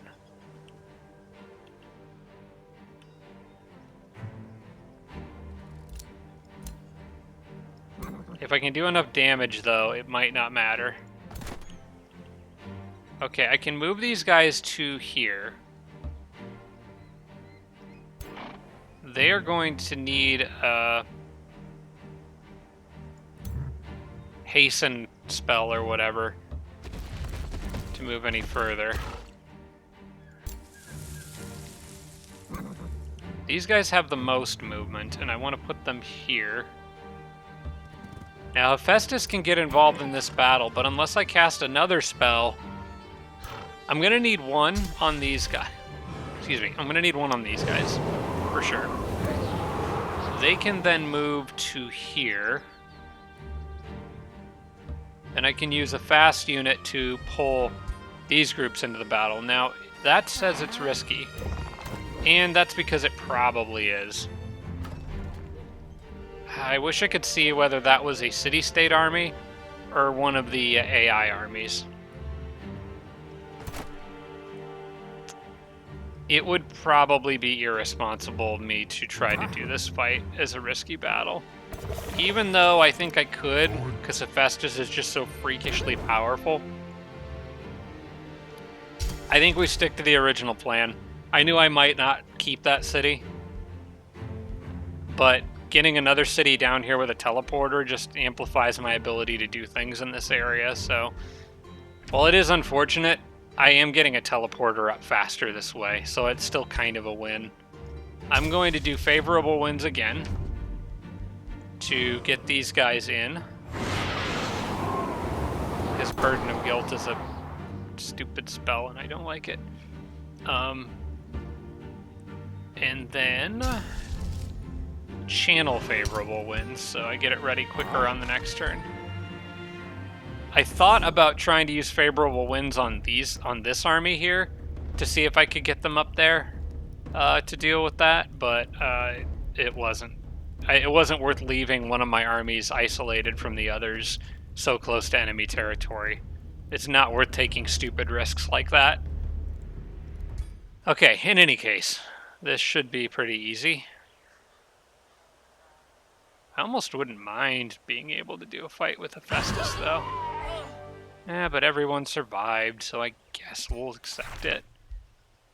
Smashing stuff with Hephaestus, though, is just a good time. Alright, well, I can't really get them up there, and unfortunately I can't even leave any of my friendlies in area where they can heal, but that was a pretty big group dealt with, so we'll take what we can get. Actually, I could siege the mine. Is it worth it? Maybe not. It would be evil points, and I'm kind of trying to keep my alignment towards the good side for better random events. Okay, I can reach them now, and the city-state army is probably going to be better than what I can throw at it, so we'll do this. Clear them out. Do auto combat on that. It should be fine. You know, I don't care. I'm not going to redo that battle just to save one random knight that I got for free, so. And I also probably won't use that charge mantle, so we'll just break that down. Before I forget, I need better items, especially for that one hero with Collector. I'm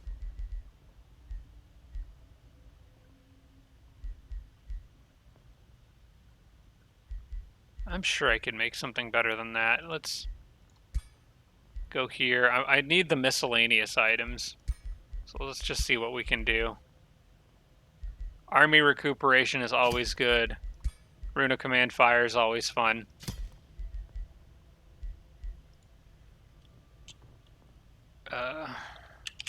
Talisman of Fiery Rebirth.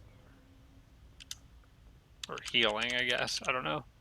I'm not very creative when it comes to these item names, but that'll be a nice item.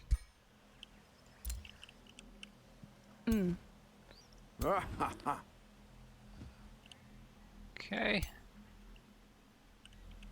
And then while I'm here, I may as well clear that mana node and gold mine, because I was planning on grabbing that too.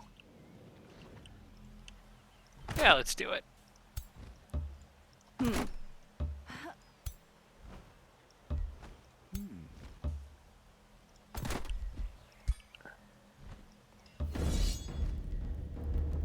I don't think I need to cast spells here. At least I should hope that I don't.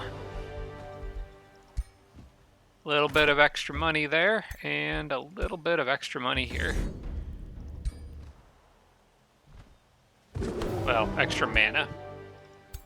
Anything to boost my economy, even by a minuscule amount, I'll take it. Okay, we're kind of getting a little split up here, but technically all still in range of each. Actually, I'm not, but that's okay. I don't think those guys are under any threat. Hephaestus leveled up again. That's always a good time, because we can now increase the maximum infusion points in the item forge by 1.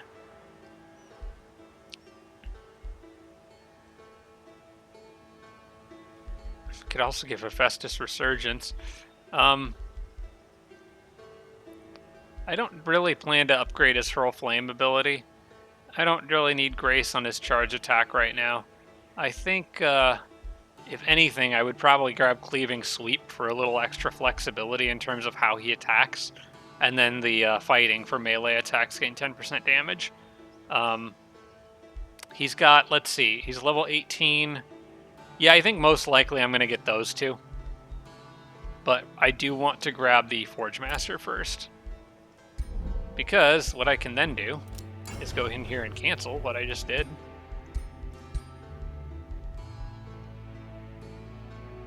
And I can make even better items for free. Well, not for free, but the extra infusion point I think is free. So I'm going to do... let's see. We can do like army recoup. We can just throw True Sight on it randomly, I guess, and then army Brutal Command Fire.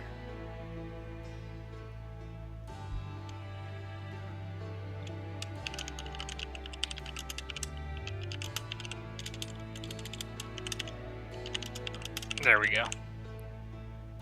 Did I spell Ankh correctly? I think I did. A-N-K-H. I'm pretty sure that's how you spell it.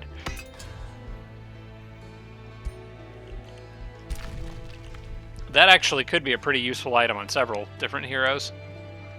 Let's see. Now that I've got... I lost one of my knights there. I'm just going to actually replace them with the units that are being produced here. So you can run up and join them. You are the replacement for the fallen knight. And then you still go here for now. It's like a giant collection of kind of crappy units, but I would probably be deleting some of these, but they're expendable right now. So, and that's kind of what I sort of need is expendable extras. I'm not hemorrhaging gold or anything right now, so I'm good with that. Let's see, where's a good place for a Great Foundry? I think I was sort of eyeballing down here maybe, or...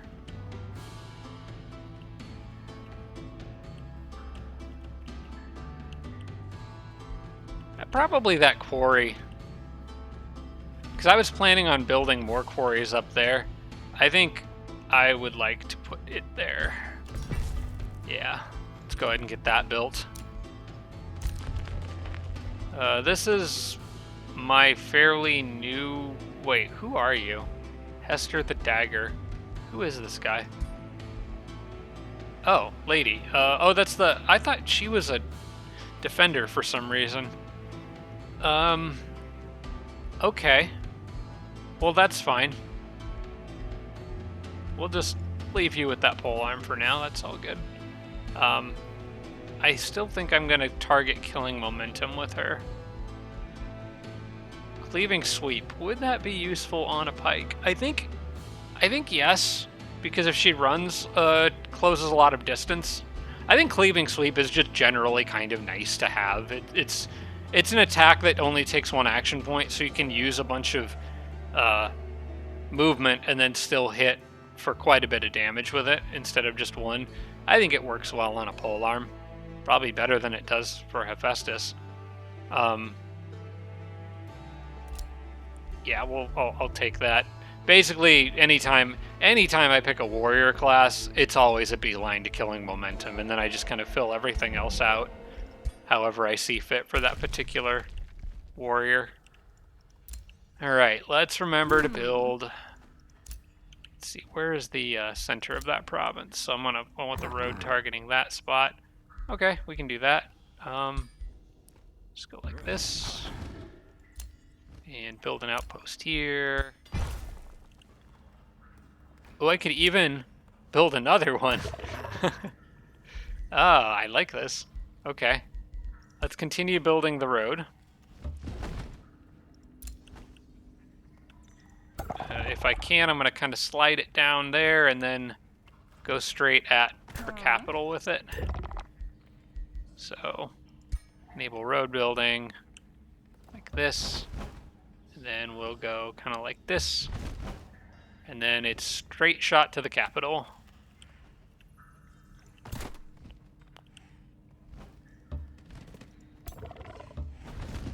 Well, this is getting exciting. I wouldn't mind punching Sanguine in the face here.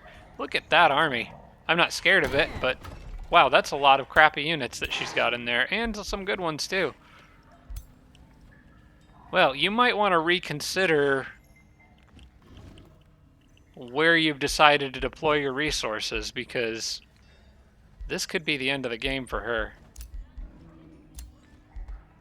I just need to cross my fingers and hope there's not a huge attack somewhere else that's going to interrupt this.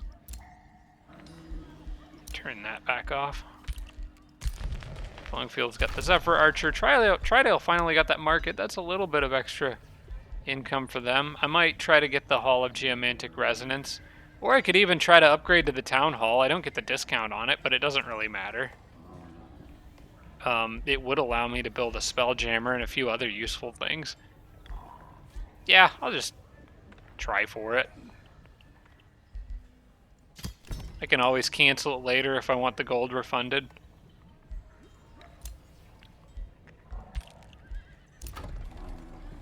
Kingerhelm is... Okay, yeah, I'm sort of at a point where I would need 3 farms for the Masonic Hall. I'm just going to produce merchandise in Kingerhelm, because on the next turn I'm going to build the Carnival of Flesh probably here and try to get a little farm triangle set up. So I'm going to produce merchandise for now, and we'll come back to Kingerhelm in a moment. Probably have time to get through maybe one more turn. Well, looking at... Yeah, I think I could do one more turn. I'm curious what happens next, because I don't have a whole lot of information on this turn about what's going to happen. So I got a feeling Kilval's going to go down, which is annoying because it was so close. One turn away, but at least I didn't lose anyone. There were no major catastrophes. So it's fine. I really would like to get my hands on some haste berries, though. How am I doing on these magic items? I only have 1. I need 3.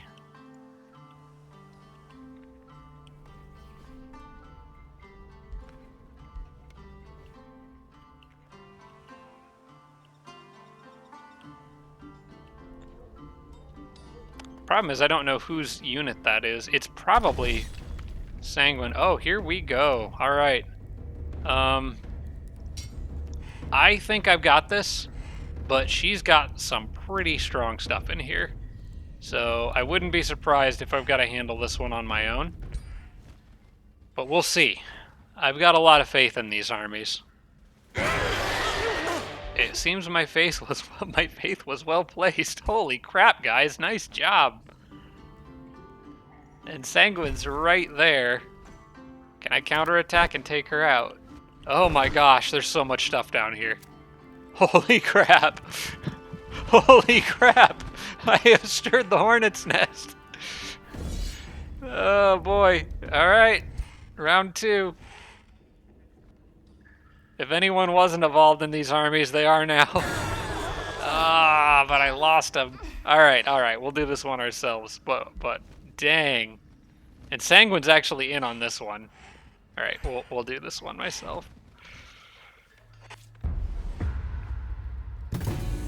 Oh my gosh. The one thing this army doesn't really have is healing. I can't really patch people up very well. I think one of the heroes has some, like this guy does.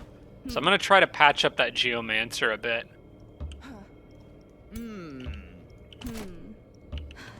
Ah.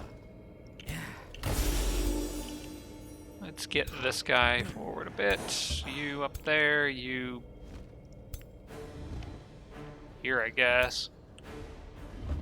Yeah. And then this has a range on it, I think, of 4, so you can go here and just pop that off there. Huh?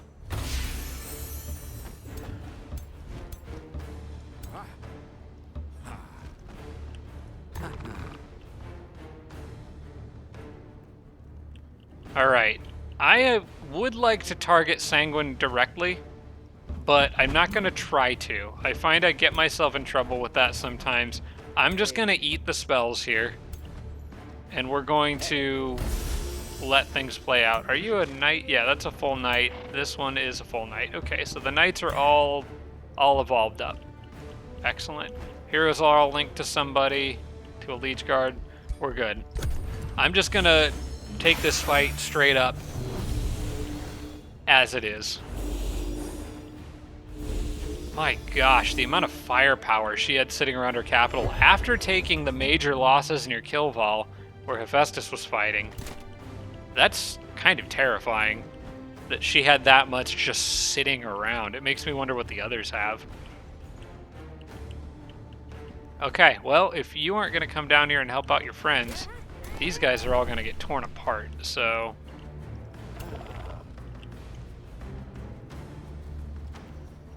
Can't quite reach them, though. Well, let's see if we can provoke a response.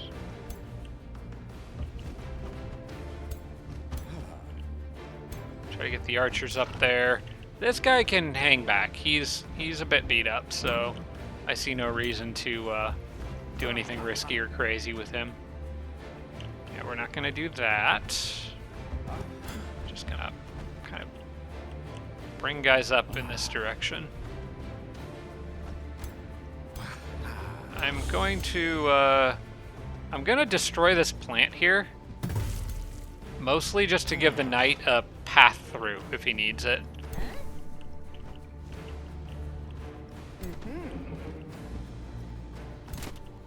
I can put her here pretty confidently, because that helps her avoid range attacks. And since you've been patched up, I can move you forward. And I can move him to there where no one can hit him yet. That looks good. And get the other Geomancer up.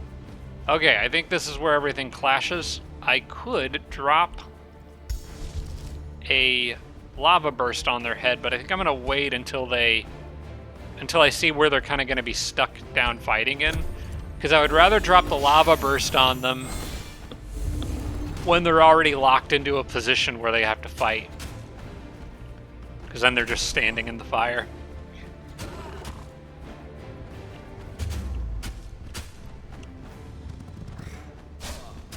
Might end up hitting that army up top with it. Is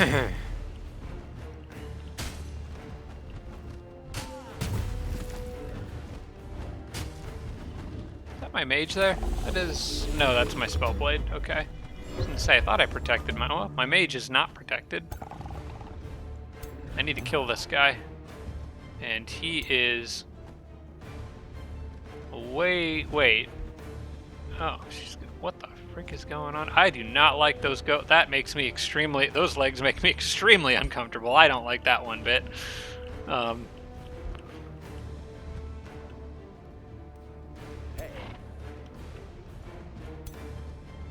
Alright, we're getting hit hard over here. I think if I'm going to drop a big spell anywhere, that's where it needs to go. I will not be killing Sanguine here. And unfortunately, my mage cannot do anything with that liege guard in the way. I could move the liege guard, maybe, but that...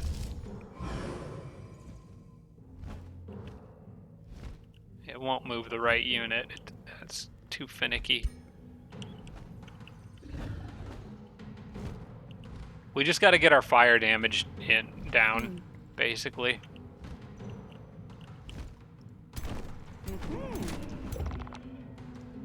Okay. These guys here are going to fall apart quickly. It's the army up top that's very tough. I'm going to use Lava Burst, which should slow, yeah, it will slow all these units. That will prevent counterattacks. And it should sunder their defenses too. So I'm going to drop that right there. Set some people on fire. That also increases my damage output. How much damage are you going to do? You really don't do a lot of damage. You're just kind of hard to kill. Okay. I want to weaken this guy. And I want to weaken this guy. Take the retaliation hit and then move the mage. I can just do a regular old attack, but it's going to do a ton of damage because a lot of units are burning. I can maybe amplify that even more. I wish I could target her with it, but the odds of hitting her seem to be pretty low. However, if I can get the kill on that guy, I'll take it. If I can set a few more units on fire, I could do even more damage with it.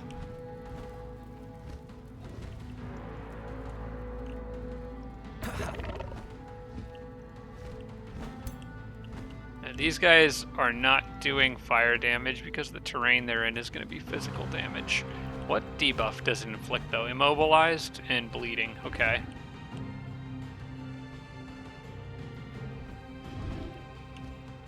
I wouldn't mind dropping that on them and immobilizing them.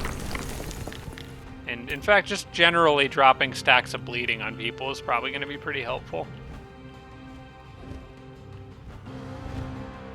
These guys are just crappy militia, right? Okay.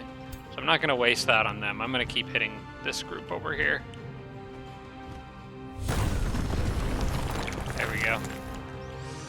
That'll give them some damage over time to think about. We do have a pikeman kind of sneaking around the side there. I could really do without. I'm going to try to move a shield over to block him. Okay. Could do, there's a few more stacks of burning. You can go there. And what do you have? A charge attack? Okay. I'm going to put the spider here. And then we can... Yeah, they're not bleeding, or they're not burning, they're bleeding, so this is fine. Can hit him pretty hard. And I may as well soften him up too.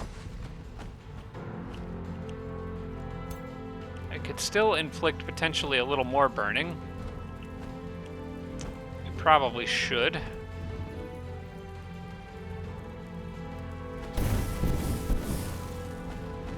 I didn't quite get any. Alright, I don't know if that's enough. Yeah, I don't think my mage has enough to get a guaranteed kill on this guy, but... if I crit, they do. Alright, cool.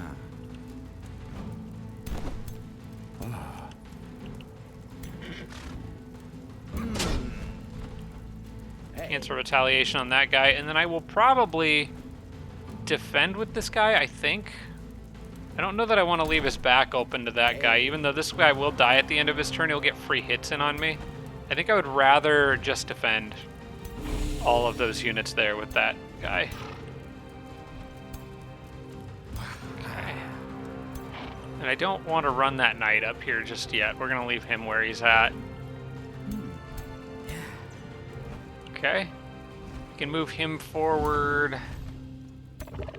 Can do a lot of damage to that guy with just a base attack. He can also still do... he can still do his evocation.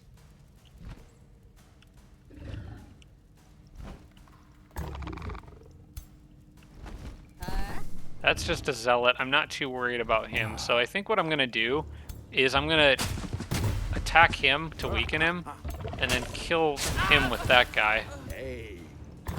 He does okay. He doesn't have killing momentum though. He's a I keep thinking he's a warrior charger, but he's a spellblade, so he doesn't have killing momentum. Soften him up. You stay where you're at, and you You could go ahead and attack the Zealot. Yeah, start sundering his defenses. There we go. Looks good. I think we're in a pretty strong position here. You can condemn me, but I've already killed a lot of your Zealots. Although I'm guessing a lot of her other units probably have Zeal. Ooh, the mage is getting... Oh. Oh no! No! Not again! Not my mage! Wait, have they all removed already? I think he might have lived. I don't know how I'm gonna get him out of that situation, but he's alive for the moment. He's burning. I killed one of their heroes down here, I think? Yeah, mine are all still alive. Holy crap. You gotta get out of there, and I don't know how I'm gonna rescue you. Wait, you're not burning. He's not taking any damage over time.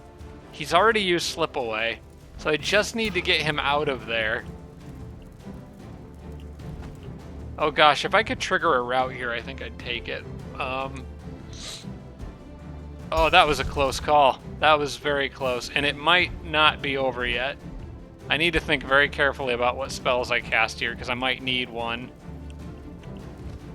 Alright, basically, we need to get the mage out of range of those archers. That should be doable, but if I move him right now, this guy hits him. Sanguine has a staff. She shouldn't have any attacks of opportunity, although I think I'm going to try to attack her anyway and kill her here. The mage just needs to remove himself from this situation entirely. I can, let's see, I think I need to start a little further down and work my way up. I'm going to start at the opposite end of the battlefield, actually. No, I do need to hit up here. How am I going to do this? Okay, you can... Between the two of you, I can kill this guy. That probably makes sense. But, okay, good. That was a big kill. I need to take Sanguine out so she can't pick my mage off with a spell. Flame Burst Weapons killed the guy next to her, so that lets these guys wade into the fire a bit. And now we need to see if she's got Slip Away or some other sneaky little thing. Oh, she's got Steadfast. Okay. So I need to target her with an archer and try to remove that. What is causing the problem with the range?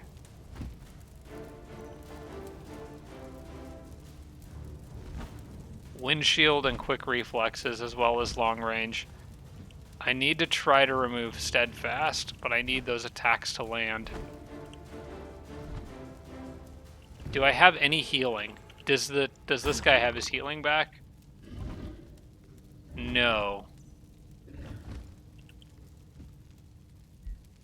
I don't have any way of purging. She will kill that mage. I'm sure she will kill that mage. And the archer is the only one that can maybe purge Steadfast off of her so that she can actually die.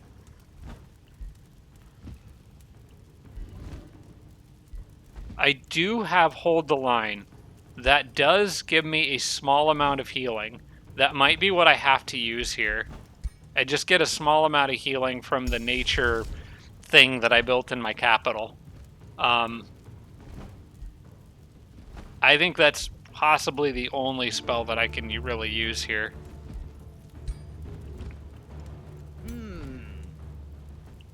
Dang it. I need to get that archer into a position where they have a better shot. The only way that I know to do that is to take this unit out here so the archer can move. I would rather take 2 shots at a higher chance of hitting than 3 shots at a lower chance. Alright, we're gonna do this. Cancel your retaliation, sunder your defense, then he dies. Okay. Oh, that was nice. Flame Burst Weapons actually triggered that. I can't really get a better shot, though. In fact, I don't have any shot.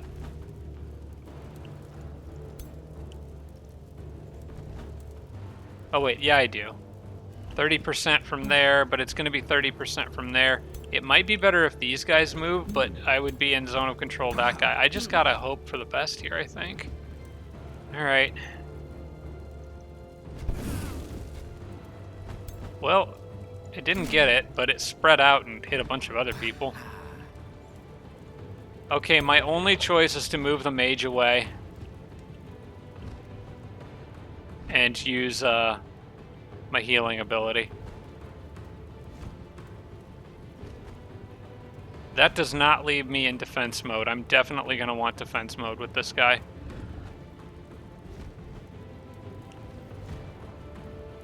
Make double sure no one's going to do an attack of opportunity. Okay, we're good. Defense mode. And hold the line for a little bit of extra health. It might not be enough, but maybe it's just barely enough. We'll see. I'm pretty sure she will try to kill him if she can.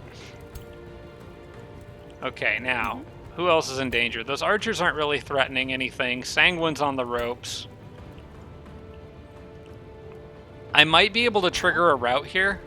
If I can, I may accept it. Okay, let's go ahead and...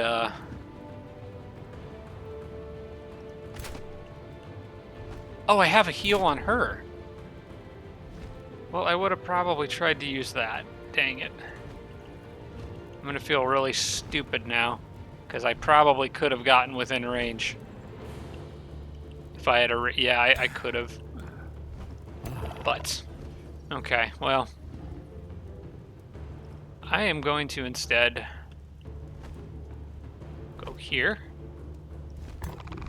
Get really angry and do a big explosion.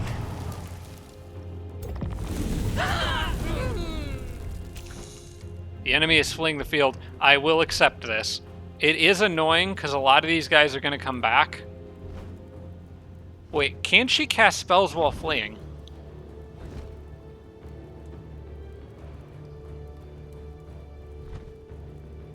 Probably.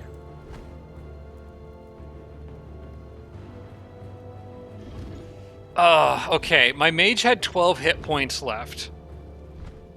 What kind of spell could she cast that could do 12 hit points through 7 defense and 5 resistance? It would basically be the 5 resistance that matters. Could she kill that mage? I don't think so.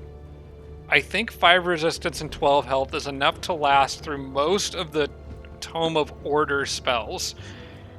They've got like a condemning strikes thing, but I can't think of anything that's like a really strong single hit from memory off the top of my head.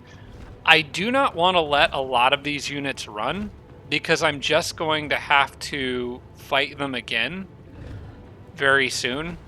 And there's still some good ones in here that I would like to kill. But I don't think it's worth risking my mage. So we're going to let them run. I'm really hoping Sanguine died. Sanguine got away. Ah, that's annoying. Because I could have killed her on the next turn. But I was too afraid that she would drop a spell and kill my mage and just destroy a lot of my momentum here. My mage is still not out of the woods, though. They could drop a spell on him.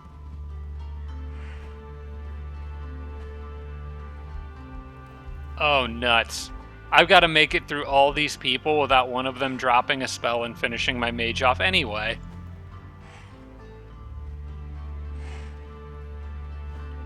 That may have all been a huge mistake. I probably should have just finished her off. I think my mage would have died either way. I'm pretty sure what's going to happen is Arvik or Nykareth will finish him off.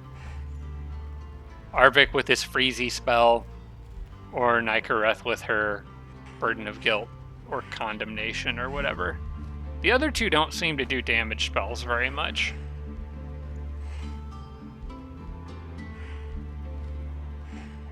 If I can just survive this turn, though, he'll heal a lot, and I'll be fine.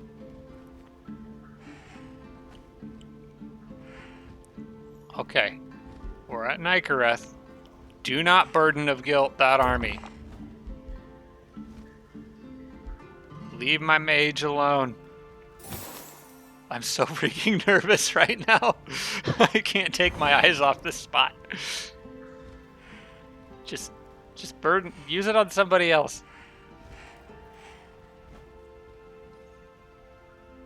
Because if he dies, there is a lot of units from his house here that are going to lose their liege bonus, which is giving them like 40 extra time. Okay, we made it through Nicoreth's turn without any spells being cast. That's huge.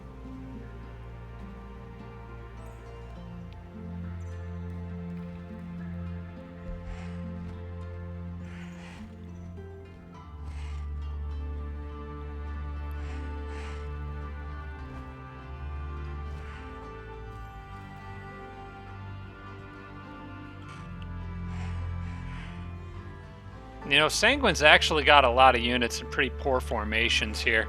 I can probably take advantage of that and shred through a lot of the remainder of her stuff here. Oh, I can't build an outpost there, unfortunately.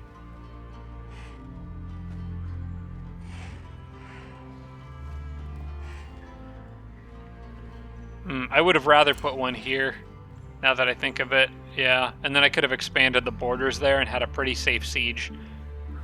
Although with the Materium thing that lets me heal even when holding still, I can probably still get a pretty good siege there. Nah, I think this is fine. I'll just park in the forest, build some roads. Alright, looks like my mage lives to fight another day, because the independents aren't going to cast any spells. Gosh, that was close. Alright, well, we got our outpost. I got a whole ton of tier 4 items. And I don't think I'll use any of them. That one has a chance to stun. That's kind of cool. I'll take him, but... Oh, even more. This stuff is all... Wait, that shield looks kind of good. That shield might actually be better than what one of my guys is holding. Parade of a Giant King. Kingerhelm wants to do a parade. I actually really would like more food in Kingerhelm. I don't really need the Imperium that badly. I want the food in Kingerhelm right now, because I'm trying to get the growth situation over there fixed. So we take the farm, and we build the Carnival of Flesh on the farm. And then we grow in 3 turns and buy another farm, and that boosts the farmstead. Okay. Alright, I want the work camp for a teleporter in this area. And now I have to figure out what the next step is for these guys. Do I take a step back to heal, or do I just go straight at the city and siege? Probably going to depend on where various domain invasions are.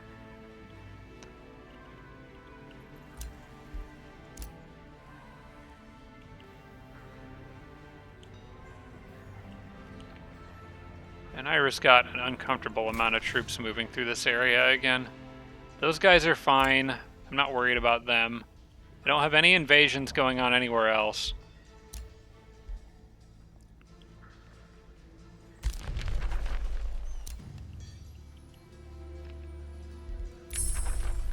Meteor projectiles is done. I do want to cast that.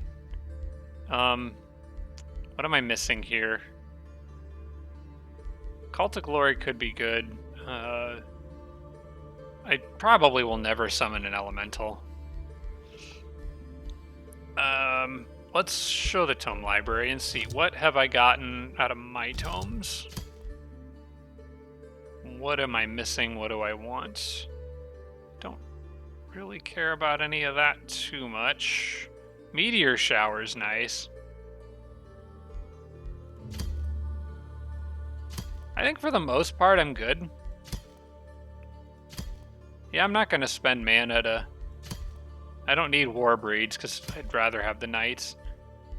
Yeah, I'm just going to pick something random that's fast. Call of Glory only takes 1 turn. That helps me get to the next tome a couple turns faster, so I'll take that. And start casting meteor projectiles. That's very, very good spell. Or enchantment. Oh, they didn't... Logar didn't take Killval when he had the chance. Fantastic. All right, Killval's under my control. And I have a teleporter now over here. We're going to do a... hang on a second. Yeah, I want walls in that. And then this outpost, I wonder if I can swap territory. No, not with a city-state. It would have to be my city. Okay, well, that's fine. This outpost is... I'm going to have a teleporter down here in an even better spot. Or I do, so that's fine. Logar's got a small group there. Notably, Nikareth has a decent-sized army up here that I'm probably going to have to detour to go deal with. But we've at least permanently taken one of Logar's cities. We have officially made solid progress, and that's good.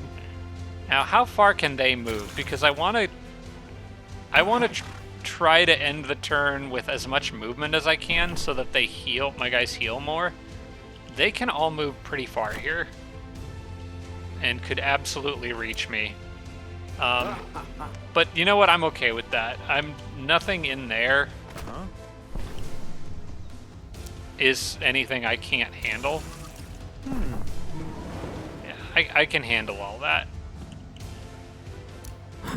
So, I'm going to move these guys here. Yeah. You here. You here.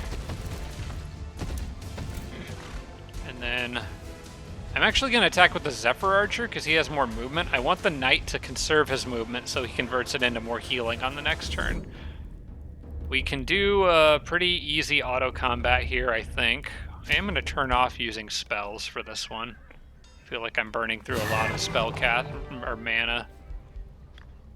Okay, that was fine. You move back. And then everybody, I think, stays on this turn to get as much healing as possible.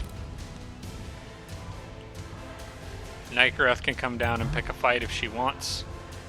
Her funeral. Okay, now we begin moving through a very long list of notifications. I did get the Rainbow Clover. Another hero level up. This would be my mage. Ooh, I like Inexorable Cast. I think I'm going to grab that. Yeah, both of these are very good. I want to pick up both of those. Of course, the mage leveled up. That'd be insane if he didn't. That was a lot of XP. All those guys would have leveled up. For this, I want melee training. I'm going for a build with this guy with that other Spellblade that will require more haste berries, but if I can get it to work, it's very fun.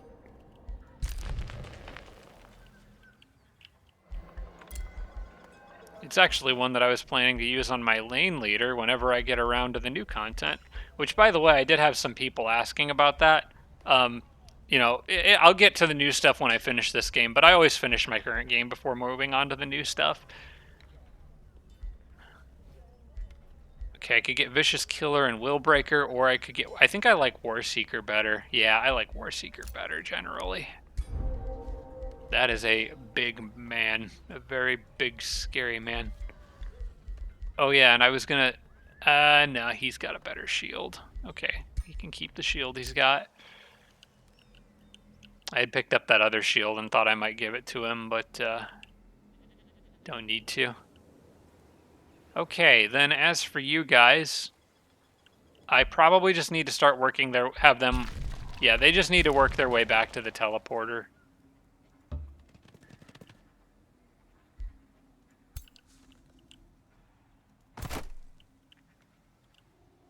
Huh? You go there. You guys go here. Yeah, that's fine. Alright, they're all close enough to that cave entrance that they can run down there and get in the teleporter real quick if they need to. Still no action down here. Hmm?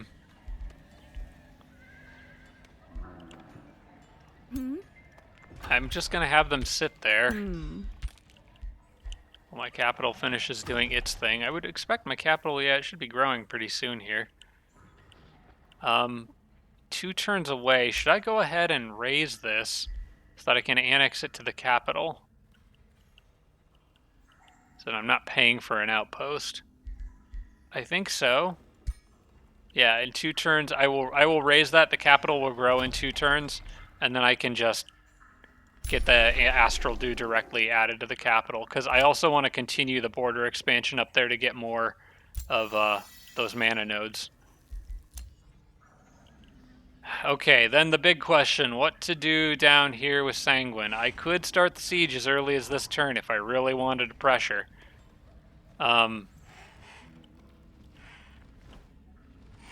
Or I could back off, do the safe thing, and take 1 turn to heal. Those guys, are they going to attack me, or are they going to go after the outpost? I don't know if they'll attack the armies or the outpost.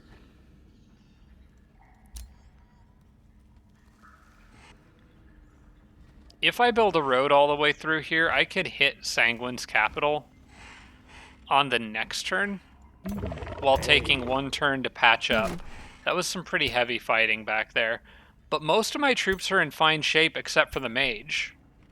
Yeah, I don't need to... The mage is the only thing that makes me feel like I might need to slow down here. I don't think that's a good enough reason. I think I would rather push. So, push I shall. I'm going to take these guys there. They'll be the army that actually attacks the city and initiates the siege, so I can start wearing it down. So I want to keep them with as much movement as they can get, and use others to maybe try to pick these guys off along the way so they don't have a chance to regroup. So I'm going to take you guys and use you to build the road. And you are technically in range there to assist with this fight. I'm going to send her down here. And she'll be able to get close enough. So the mage army can go here. Guy with more movement can go here. This is a safe battle. Sanguine is... I don't think she is able to cast spells right now because she retreated. So she's like in retreat status. I think that's the same as being in the void. Yeah, because she's like... Let me double check, but she's like kind of grayed out. Yeah, just ... Okay. So she shouldn't be able to cast spells as far as I know. Which means that we can... probably smoke these guys.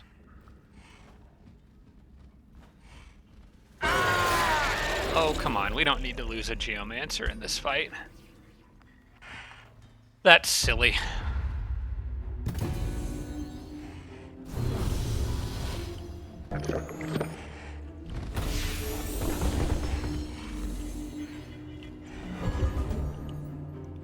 Sad thing is I'm probably massively buffing her economy doing all this. Okay, we need to kind of we need to patch the mage up, basically. I don't want to take any chances. So you go ahead and do a heal. And then also you can come do a heal.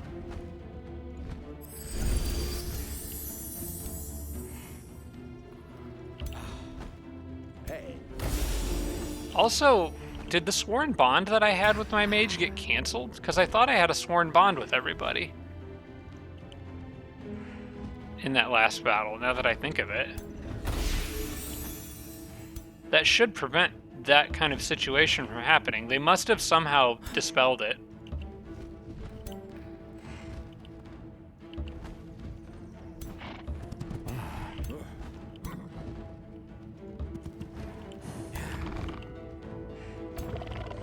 Got 2 sworn bonds. Where's my other hero?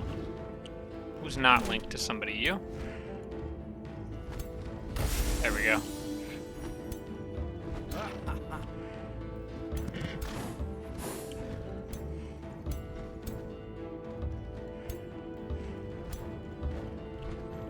Alright, this is a bit of a sloppy front line, but we'll work with it.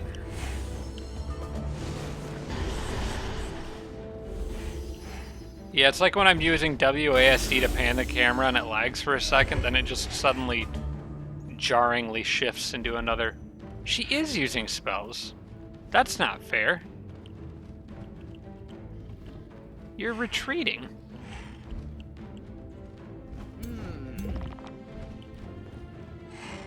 You're in the void, essentially. That's stupid. I'm gonna also use a spell. Lava Burst, I think, right here. Yeah. Just gonna get that off now. That'll make them have fire to run through. And I'm gonna use that while they're slowed to advance. I can probably move around like that. I'm gonna leave the knight in the back. He might run around and kill somebody on the next turn. I want to get her right up front and center, where she can do as much damage as possible, and have the mage, with all that temporary HP, do more or less the same thing. None of them can touch that mage right now.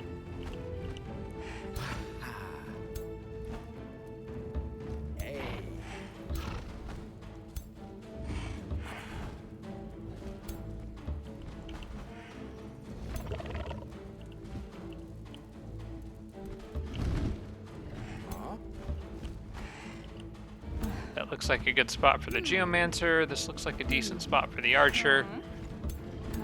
Okay. That's a decent front line. And they've got fire to run through, so sucks to be them.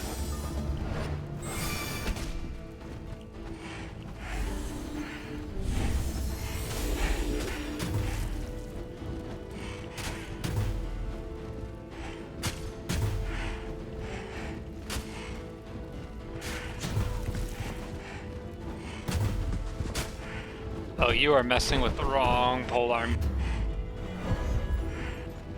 Okay, for one thing, I can get a pretty big hit with my mage's, like, chaining evocation thing here.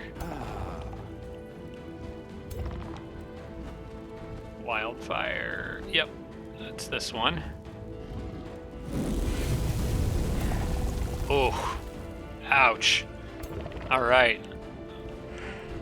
They didn't leave me any room to summon my spider, but I think I'm gonna try to clear some room.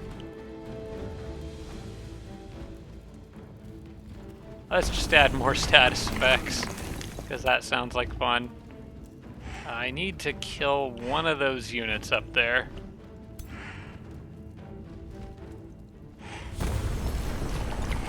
Probably would have better targeted that at these guys, because injuring the trolls, well, maybe I can kill one of them. I would like to kill that one before he has a chance to belch freeze a bunch of people. I'm gonna do that.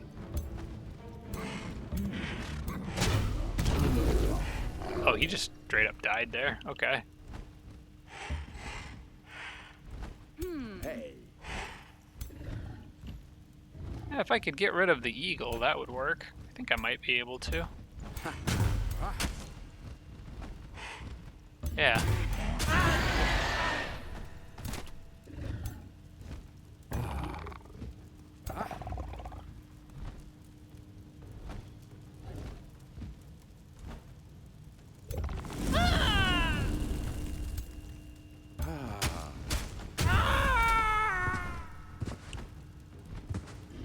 I just summon the spider there. He hits that guy a bunch.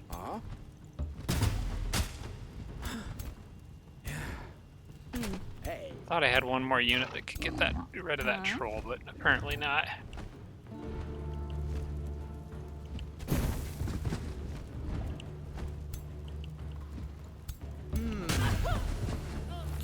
This is not going well for them. Let's see. You are a very, very tanky defender. Okay. I would like to break that guard. I think the knight would be good for that.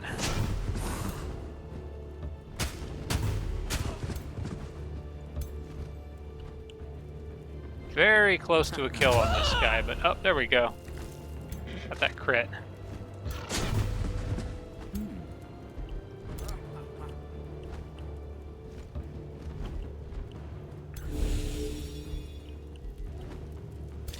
Okay, and I've still got a spell that I could cast.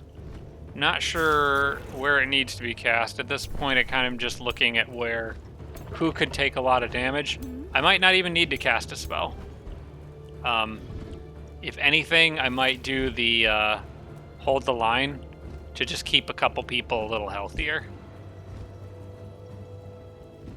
Probably this group down here is the one that's the most damaged, so we'll do that.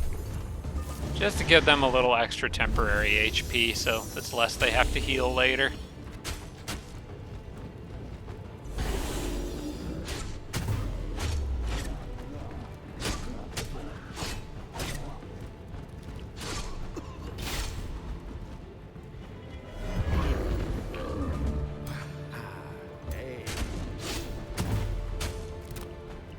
Okay, this should be a kill here.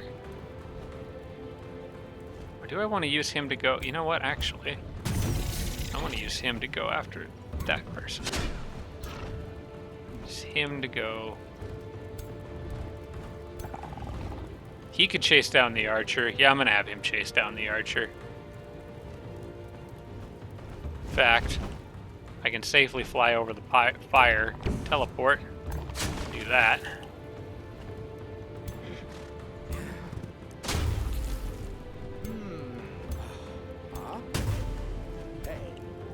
Surprised these guys aren't retreating.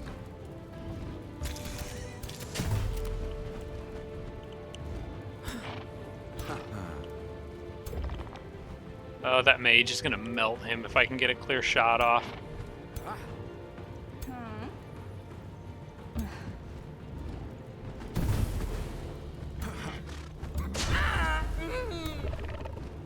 Still only 33. This still probably will be enough. Close. Very close. There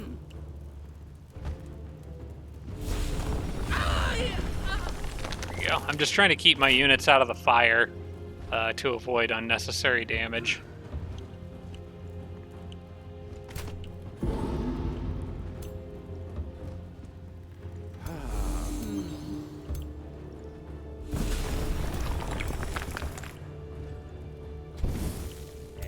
Okay, I think that's about all I can do here.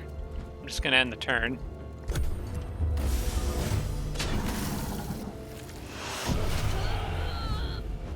Okay, that's a easy one. A lot of little extras dealt with.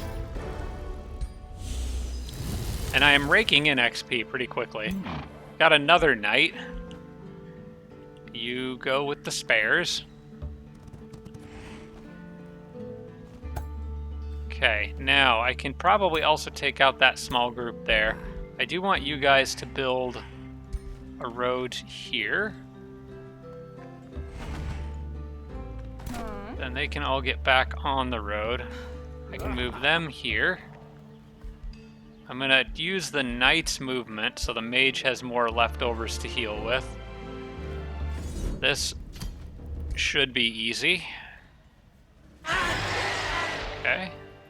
I think the mage actually did take a little damage there, which is dumb, but whatever. I am not even I don't think I'm even gonna bother keeping this guy around. He's not worth that much upkeep. In fact, I don't know that the knight is either, to be honest. Yeah, they're not worth that upkeep. I've got enough extras sitting in my capital. I have to cut that off somewhere. I'd like to keep my income right around that 200 mark for each of those. It seems to be enough for me to get by without losing over time. Without losing too many resources over time. Then I can get you on the road, I can get you on the road. And I can start a siege of an enemy capital. This is a big deal. Okay. I'm going to add siege projects. I probably want to construct devastator spheres, but I don't know that it'll make a huge... It actually won't make a difference. but we're going to play this one patiently. The Devastator Spears will still be nice to have in the combat. I'm wondering, though, does anyone else in this group have Siege Master on their units? Because that would help. Casting Point, Summon Spider Matriarch. I did notice that she's got a level I should probably do something about. You don't have it. And you obviously don't have it. What do you have? Who does have Siege Master? Somebody's got an item with that, and I bet I could use it. If not on this turn, then on the next turn to shave a turn off of this siege. It's going to be one of my other heroes. Gotta sneeze. There it is. Okay, apparently I don't have to sneeze. I hate that. So if I take that away from Hephaestus, who isn't sieging anything right now anyway, that doesn't really hurt. But I do need to remember to equip it on the next turn. Does anyone else have one? Are we duped up on it here? None there. And the only other hero that I have is the one that's out here, who I'm pretty sure would not have an item with Siege Master, no. So Hephaestus has it. He can let someone else borrow it. Hephaestus can share. It is that one, right? Yeah, okay, we're going to unequip that. Then I just need to remember to equip it on the hero leading this siege next turn, which would be this guy, who I could drop the Wand of Provocation for that. Who's the Collector hero? That was the new one, I think. I kind of need that guy's heal wand. I need to keep that with him. And I want that casting point bonus, so I'm going to drop the Wand of Provocation. There's not really any instance that this guy would taunt, so we'll just unequip that. Or, well, we can do it next turn. And then you guys should get, well, they won't get a lot of healing, but the mage will heal up more than what that indicates, so that's nice. And back to the siege, I will go ahead and do the Devastator Spheres just to make sure I'm doing as much damage as possible, so Siege Masters helps as much as possible. If I do this, that's 13 on this turn, but then if I do 18 over the next 2 turns with having Siege Master, 13, 18, 18, that's 36. I could be... Yeah, that would be a 3-turn siege instead of 4. Okay, I'm good with that. Actually, if I do 13 on this turn and then 18 in 2 turns, that's 13 plus 36. Is that a 2-turn siege? I'm having trouble doing math here. Anyway, what I'm saying 18 is if I get Siege Master, then that gives it to 5 additional units.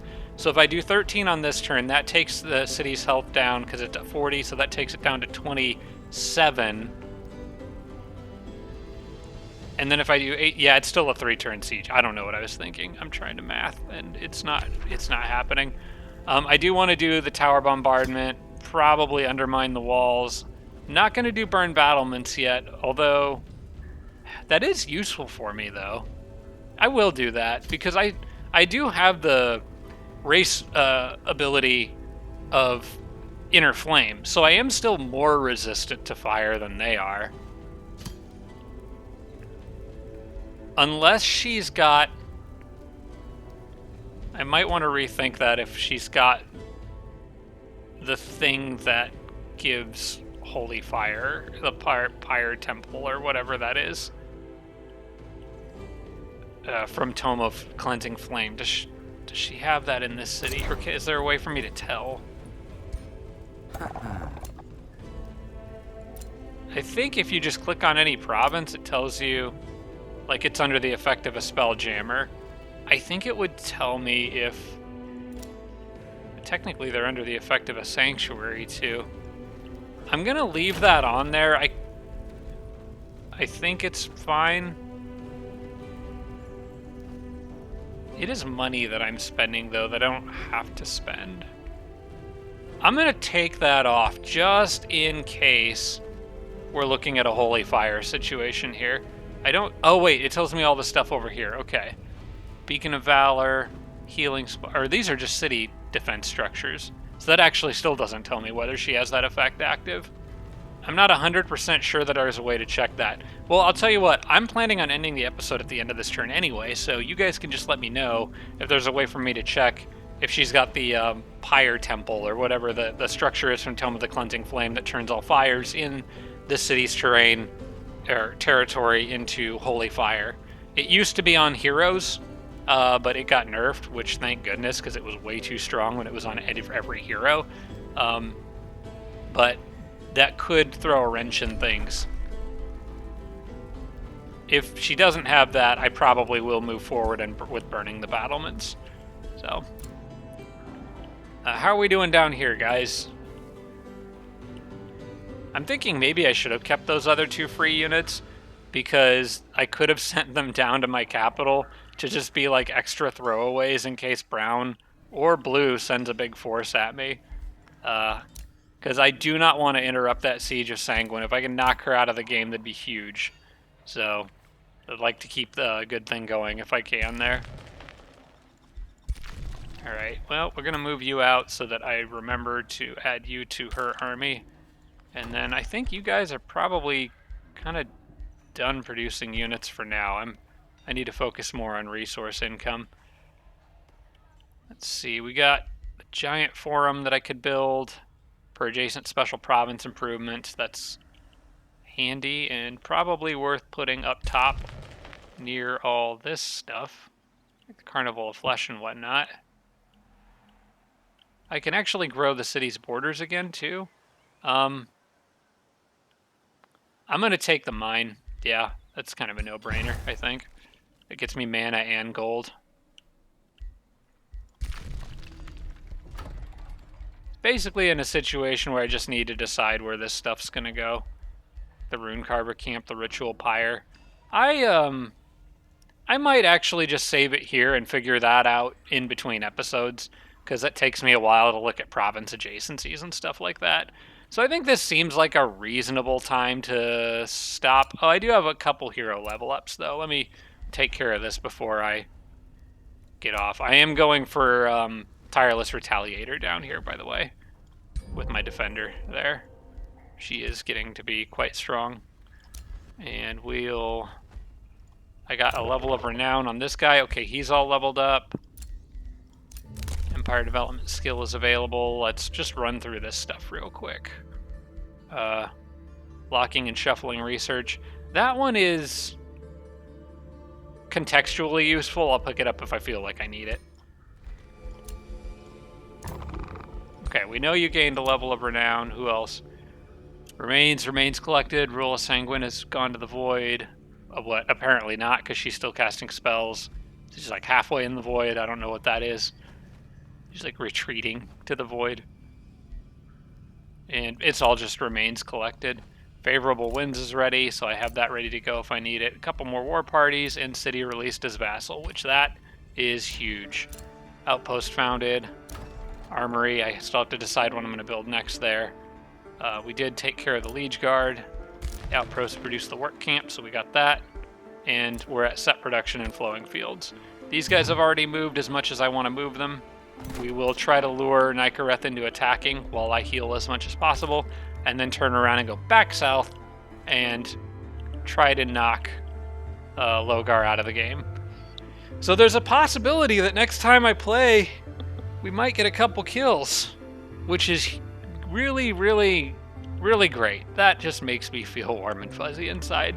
But I'm afraid that's going to have to be it for this episode. This has been quite a long one, so I need to wrap this up. But thanks for watching, guys. I appreciate it. I hope you enjoyed. As some of you know, there's some stuff going on with my dad being ill in my personal life, dealing with cancer that's causing some issues with recording my videos. Obviously, I'm trying to spend more time with him and my mom right now as he adjusts to this. Just side update for anyone who cares. The cancer is, it's not as bad as what I initially thought it was, but it is still probably going to substantially lower his lifespan, which is sad. So we're looking at options. There might be some clinical trials for stuff that we could get him on that might be better than traditional treatments. So it's a whole thing right now. I might do a more detailed channel update. I don't want to say too much right now just because there's still some unknowns. But that's kind of why the videos have been sparse. So it could be, I don't know when the next one I record will be. It could be next week, could be a couple weeks from now. We'll just play it by ear. But I do appreciate you guys sticking around and watching anyway. And it is nice to have some community involvement with you guys. And it's just fun for me to do this nice little distraction. So I'm enjoying it. I'm still having a good time. So I appreciate all the views and support and all your kind words in the comments. It has really meant a lot to me over the past few weeks. I genuinely appreciate that. So much. Thank you so much, guys. It was very, very nice of you.